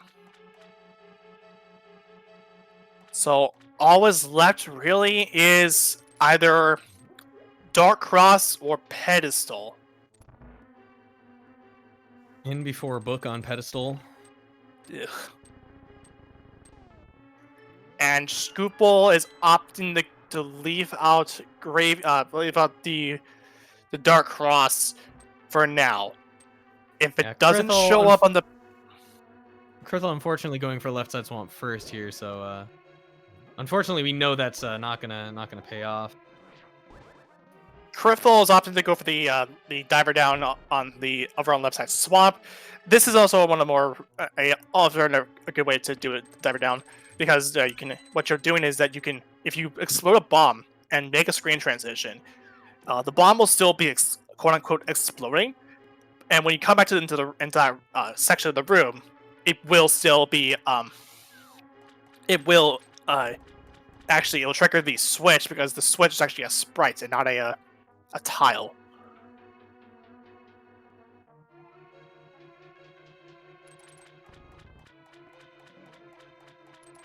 So this is the moment Shkoople has been planning for this whole time, leaving Soul Woods for last.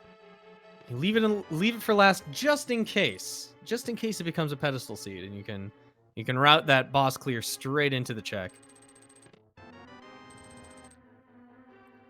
And one of the more recent practice seeds I had, it actually ended up being a Samarion pet, and I was when I was with Gamachu, doing my race, which I had before I was practicing my race on Tuesday, and that happened to be before my race set with Loria, which I lost to, but it was still pretty fun. So yeah, I played it out pretty well in the end.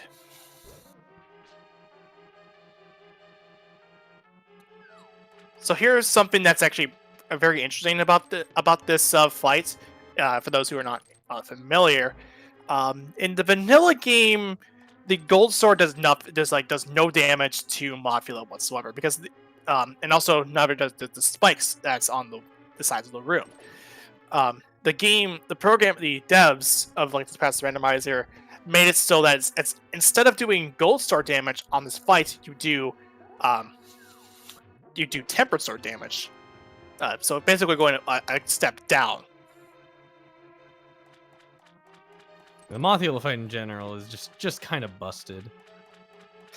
Okay, so now Shkoople has got all the crystal, has got all the pendants, and all the pendants. Pedestal check incoming for Shkoople. Now, again, it's a 50-50. If it's the boots, we're in go mode. If it's not, it's going to end up being whatever our progression is. It's in that dark cross. Pedestal, unless of course this is the book. Pedestal has the boots. Nice. We're in go mode. We're in go mode.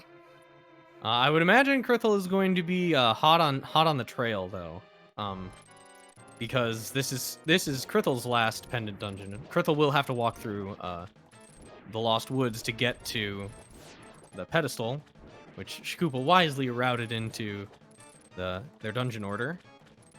But this is going to be a close race because this is an amount of time that could get equalized very easily in Ganon's Tower.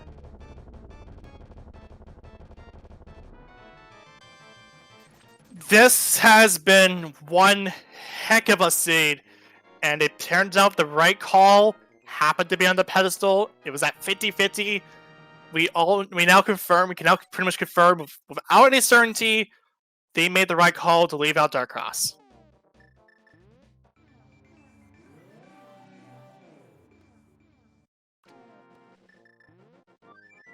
Yeah, and I would be very surprised to see, Shkoople for a minute forgetting that the mirror just takes them right where they were going anyway, because neither of these runners need to find anything else. They have enough hearts. Blue mail is sufficient here. They got bottles. They don't need to find anything else. They just need to go. And not to mention that too, we also had an Agassiz on top of this. So we have the very, very, very, very rare Agaped seed that was generated for this race. This has been a very exciting 3-0 match, and Shkoople is in the driver's seat. I'm very interested to see the routing that Shkoople takes in Ganon's Tower.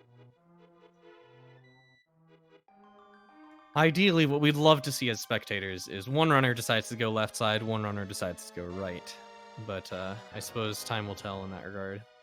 Okay, so we did actually get some confirmation from our chats and also our restreamer, Amarith. It happened to be that Dark Cross actually was the map, and I wasn't paying attention to it. So no matter what, it was the very right play. And the runners probably knew that because they were paying attention. Yeah, so no matter what, they knew from the very chance that it came up The very chance it came up, if it wasn't left side swamp, it happened to be on the pedestal, and they had to clear out Skull, and Shkoople's case they had to clear out Skull Woods, and in Kripple's case they had to clear out Swamp Palace. So with that, Shkoople has the 7th and final crystal, and we can take a wild guess as to what we will do at this point in time. We're going to play that game instead of our big key guessing game, and of course there are 22 locations in Gan's Tower. From 1 to 22, you want to get your guesses in chat where you think that big key might be. Surprisingly, the bot isn't. Actually, I think the bot.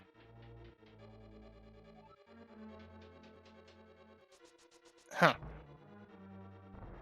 But yeah, I would imagine that these runners, neither of these runners probably feel that they're behind enough to go for the instant tile room play, which makes me a little bit sad inside. But because Krithel is a little bit behind right now, but Krithel had the advantage in the pendant.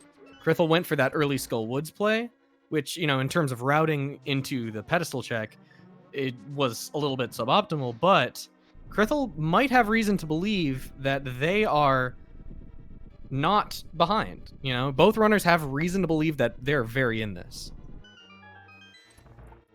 Actually, well, given the way that the seed has played out, I wouldn't be surprised that both players feel behind, especially after last location, pretty much everything in the game at that point in time. So both might be feeling very, very behind, but in Shkoople's case, especially in Shkoople's case, you should remember too, we did see a couple depths coming up on Shkoople's side compared to what Krithel had in their run. As Shkoople enters GT, and all guesses have now been closed. I have already guessed 10.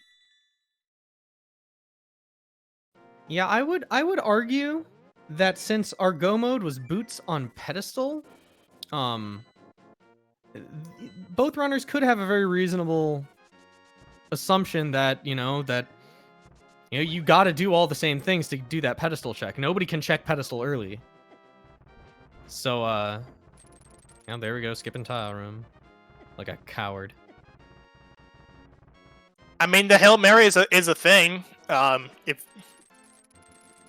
Yeah, like I mentioned before, I can't envision either runner going for it here.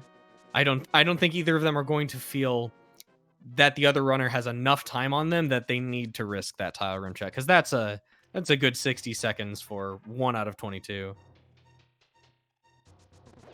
It feels like 60 seconds. I kind of think it takes like, you know, about what, like 30, 40 seconds. Well, in randomizer time, that's 60. True.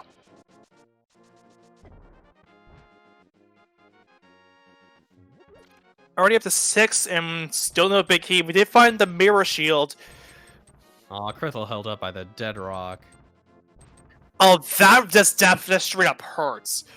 Seeing seeing dead rock like that just waste time trying to wait for the animation to drop down. Now we Number really 7 hope is Krithel goes left.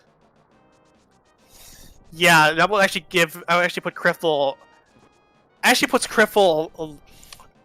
It'll put Krithel and Shkoople closer together, and considering that this is that's a small key, I would not, if Krithel decides to go there, they wouldn't have to worry about any keys. Hope having 2 keys. Number 8 is a heart piece. Number 9 is also another heart piece. But there's heart containers. What am I saying? Number 11 is 10 arrows. Number 12. No, that's number 11. 8, 9, 10, 11. It's up to 11.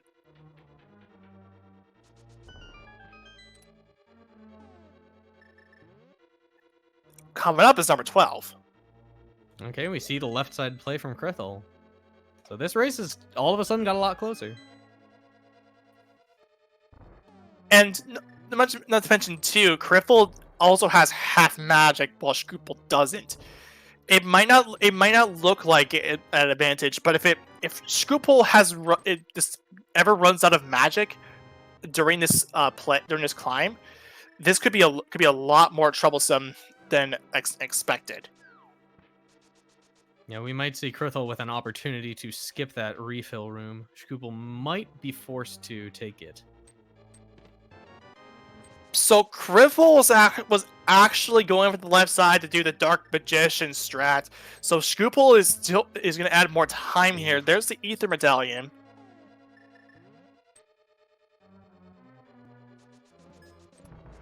I was really wondering when we were going to find that Ether Medallion.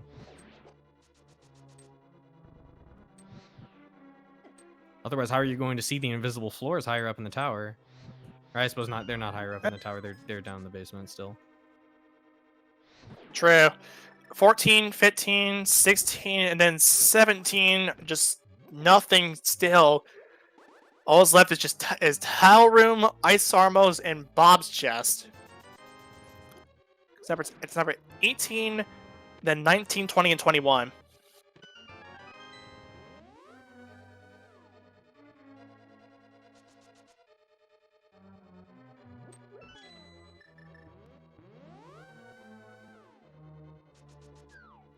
So, like we had mentioned too, Shkoople has a bit more of it, has more time in his bank because of Krithel doing the Dark Magician strats. There's the Book of Pandora, so we were forced to go that way anyway, and we had to blind pull that. We also had to blind pull the pedestal. No such luck with having to read it today. So that's number 18, Ice Arbos. All right, 19, 20, and 21. Number 19 is Bombs. 20, 21, Red Mail. We are going to the tile room. Oh no, my heart. So I'm a huge proponent of tile room first check, just YOLO tile room, and every time it isn't done, well, not every time. Most of the times it isn't done. It is the correct way to not do it, but every time you think about doing it and don't do it, just hurts to see it in there. So if they were to Hail Mary it, they would have pulled off a big success over there, but no such luck. So not only was it a negative head seed, but it happened to be Tile Room being number 22, adding more fuel to the fire. I feel like the guessing game should have a bonus for specifically calling tile room. I feel like that's worth bonus points. And because of the fact that it was 22, we had Rowdy Sniper being the winner of the Ganon's Tower Big Key guessing game, scoring 12 points on Sash Robot.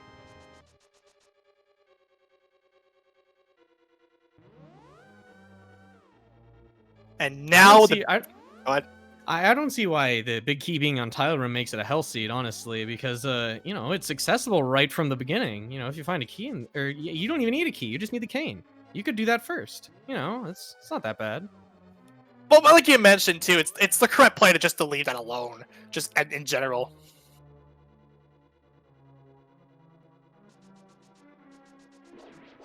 Got those Shkoople starting the climb, and Krithel making the sad trek down to fight a pointless boss.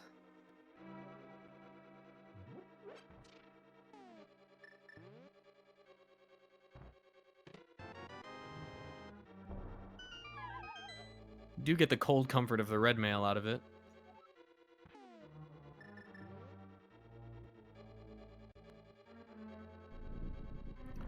Krithel now into the Ice Armos fight. Once Krithel gets through that, it's gonna reveal the truth that you're gonna have to go to the tower room. And you probably still kind of consider if you really felt that far behind, you want to just Hail Mary it.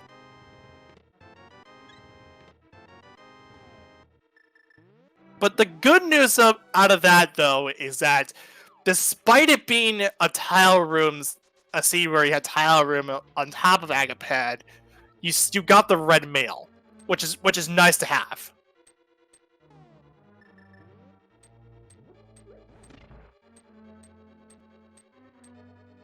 And it happens to be fresh vanilla too, because that red mail happens to be the what the bitch chest has.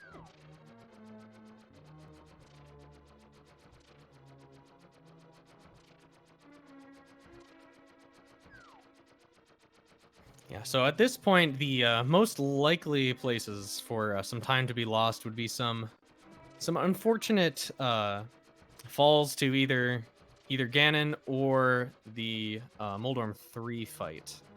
I wouldn't count on either. Yeah, Moldorm 2. I think of it as 3 because it's the third one in there.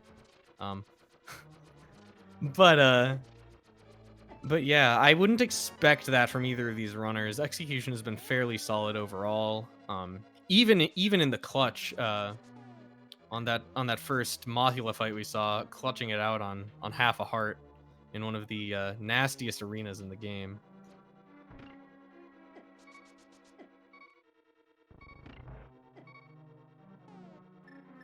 Smooth set of Wizrope runes from Shkoople, one of my favorite set of rooms. Yeah, that first room with the 3 Wizrobes is pretty free. The second one looks like it should be free, but somehow it isn't. It actually is free because if you know how to do if you know the movement, Right. it's a pretty straightforward one. It's very, very easy to get that if you know what you're doing. Well, my point is more that the first room is a lot easier than it looks, and the second room, by comparison, is a little bit harder than it looks. It's a little bit strict because your placement, it can get blocked by the spike if you're not careful, and any little mistake in that one, and you're doing the full 2 cycles, at least.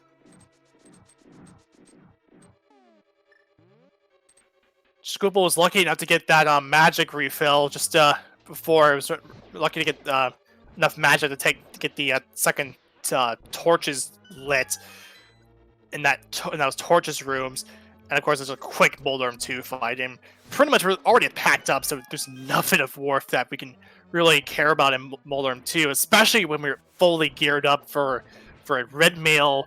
We had the mirror shield, the gold sword, silver arrows, and of course on Krithel side, being one exception, have magic. So there's that Moldorm 2 shit's completely pointless.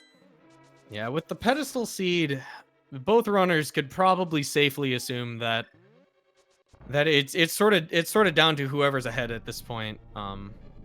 With Tile Room, 9 times out of 10, your opponent is going to have checked things in a similar order to you. You know, you don't check pedestal early, you don't check Tile Room early generally.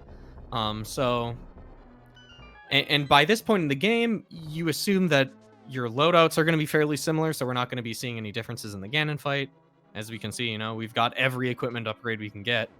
Only things we don't have are Bombos and the magic powder.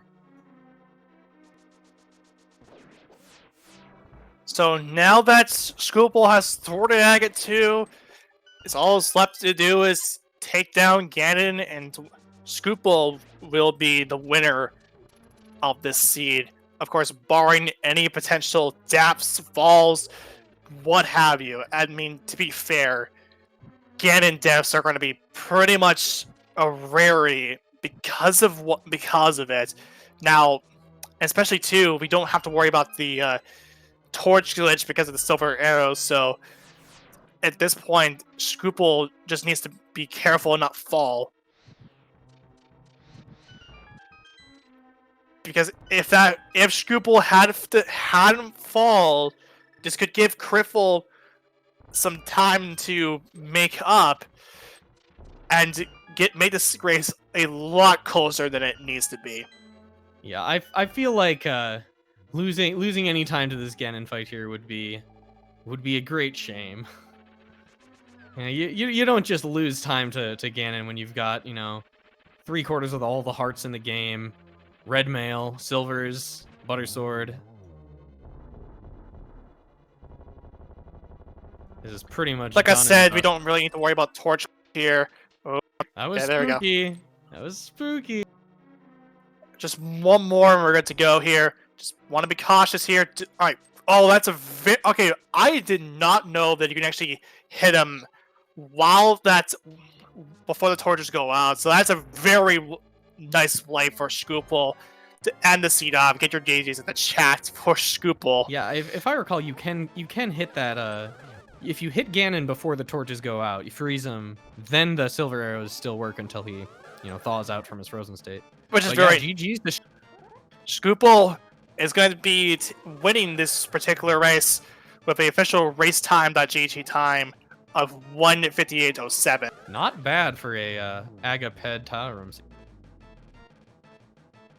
So Shkoople will be moving up to the 4-0 pool, and Krithel will be moving on to the 3-1 pool.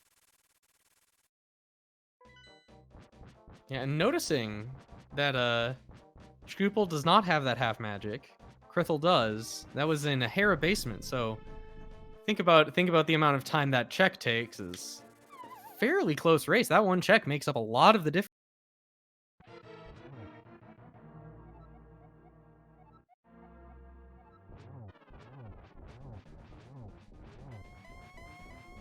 And hopefully we can be getting yeah, here we go. We've got Shkoople and Wallkicks coming in for an interview. GG's. Hello, thank you. Yeah. Congrats to Shkoople.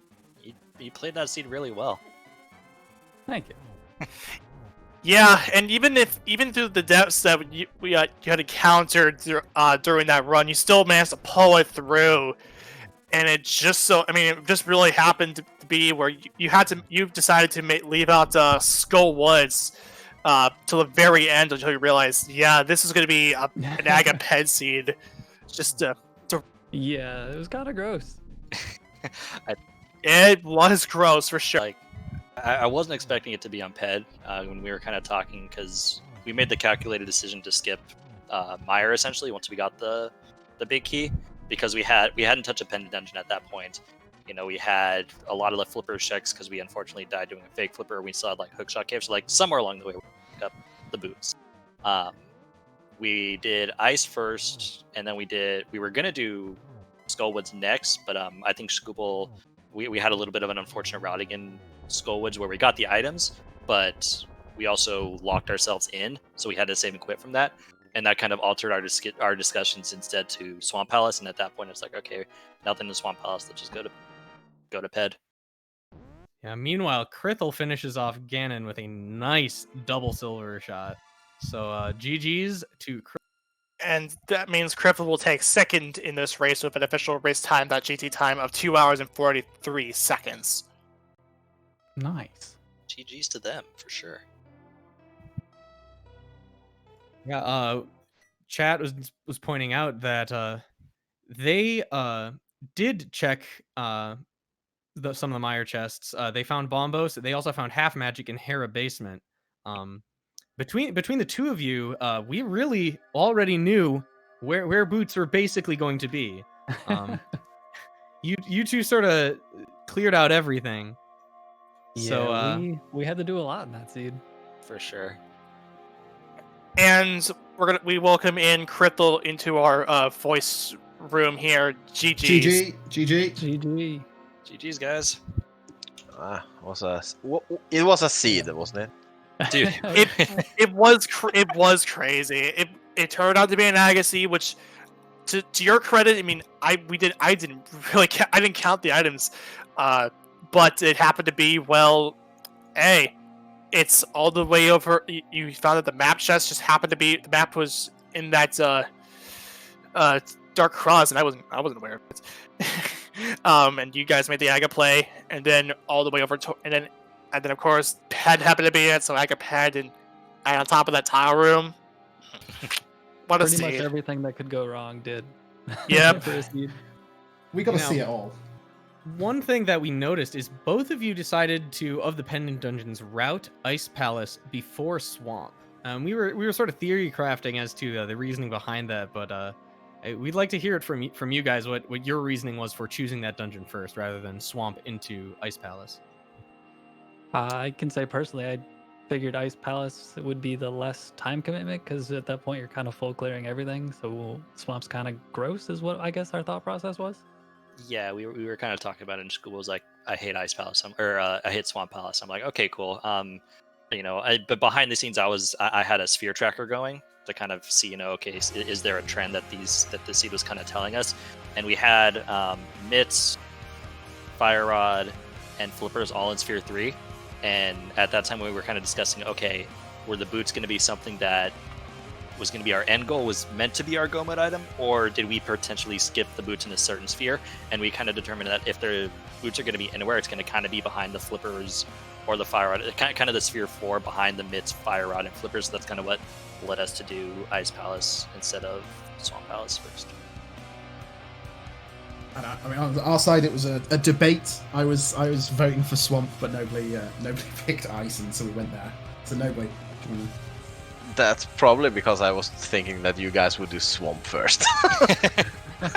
I was baiting that, okay, they're gonna do Swamp first because everyone hates Ice. It was basically a 50-50 anyway, and obviously it was 100% required both of them. So yeah. Well, to be fair, because of Icebreaker, I probably want to take that prejudice against Ice Palace away because it makes that dungeon a lot more manageable to work with. Yeah, I had pointed out that with Icebreaker, you can get potentially all of the item checks in Ice Palace before all of the item checks in Swamp. So unless you were really banking on it being a pedestal seed, which it was, you could potentially make a full Ice Palace dip a lot faster than you could do a full Swamp Palace dip. Definitely, and we even had to have that quick discussion after we picked up that third item. Like, oh god, do we finish the boss? Because just in case it's a ped seed. Yeah. Because, that was a time commitment right there, but followed through and it ended up working out.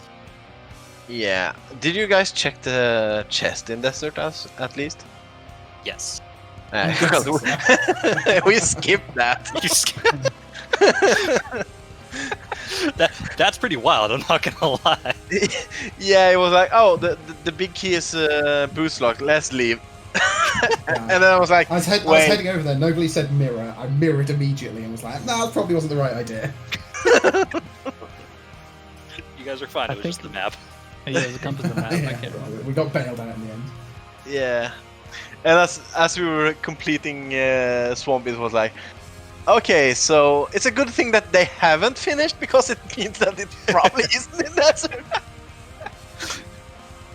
Because we did Smith Chain early and went back to Skullwoods because no hookshot, no boost. So Meyer was like, we can't enter, but it was. I played that as well. I mean, I think the seed overall, I don't want to say it was like super linear, but it kind of led to specific things. Pod had the Quake Medallion, which ended up being a godsend because I was both TR, but you got the glove, you went to the Village of Outcasts, you got your mitts and your Maria and your fire rod, and I think the mirror was over there as well. And I kind of told you, okay, we probably have access to Turtle Rock. Head up the mountain, do the mountain checks, get Turtle Rock out of the way, you get your flute, and you're thinking, okay, that leads us to the Mire area. And even if we can't get into Mire because we don't have the hookshot or boots, it's worth checking out to see what we're looking for potentially. Yeah, I was still that's kind of why I led Shkoople that way. Yeah, I was still like, we got the cape and shovel from the mountain. It could have led to progress, to get to Mire. So I was like, let's clear those first, so we can clean Mire if possible. So we had a little bit delayed Mire because of those extra checks. I mean, that could have ended up being the right play. That's Rando in a nutshell right there. Yeah, I was hating my life when we after the mountain. It was like, okay, do we do this gamble that's bad? Do we do that gamble that's bad? And basically, it was like, okay, the first one who picks the right gamble wins the seed, basically. And then a lot of that time really came down to some of the extra checks that Krithel did. The Hera basement check that takes a while. The Mire map chest. It was it's lost a little bit of time, and you finished within almost within 2 minutes. Within 3 minutes. So it's kind of down in these seeds, these long seeds that sort of take you through the entire game. Just which gambles which things do you chance skipping? What did you guys leave behind then? Well, we go-moded Mire. We got the God Mire. We said we're just going in to the boss. We had a little discussion of if Fiddy didn't drop an item, we would go back in. But at that point, we decided, you know what? There's so many other things. Might as well skip it. Didn't do Hera basement. We didn't do Bumper Cave, Graveyard Ledge, Catfish. Okay, so that's where we lost them, basically. No, those couple of checks. Yep. Yeah, we just YOLO'd the ped pull. We definitely YOLO'd the pet pull. I told you it was a gamble that we lost to. Alright. If you got any final thoughts on the seed, feel free to sound off. So for Shkoople, of course, you're going to be going up to the 4-0 pool, and then Krithel is going to be going to the 3. I mean, final thoughts. It was everything required. It kind of sucked. Pretty much. I'm just gonna tell my mentee to just don't schedule 12 o'clock matches if he wants a hundo match. Alright, well, GG's guys. I gotta head out and do some commentary. Yeah, I gotta head to bed. I'm doing 12-hour 2-day streams, so good luck with that. Good luck, dude. Alright, good luck. And thanks for the restream and commentating, guys. Amazing. Thank you for putting on a good show. Thank you, GG. Thank you very much. GG. And if you want to give both our mentor and both the mentors and the runners a nice hearty follow, please do so. I also want to thank our tracker Zeke Highwind for putting the tracker to good use. Our restreamer Amarith putting on the restream for us, and of course me and Ezmar were your co-commentators for this particular race. You definitely want to stay tuned for the next couple of weeks here, because we are going to be running almost time to end up packing up week 4. Going into just about Sunday is going to be the next around Sunday or so. This will be the end of that. If you want to keep an eye on that, be sure to follow the Go About podcast. Join our Discord server. We would like to have you here. And if you got and Ezmar, you can have the final word if you want to. Yeah, I'd just like to thank everybody for coming out.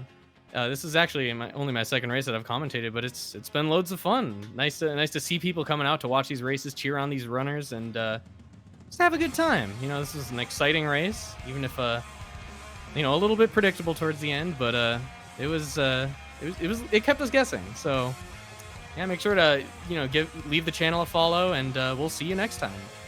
Take it easy.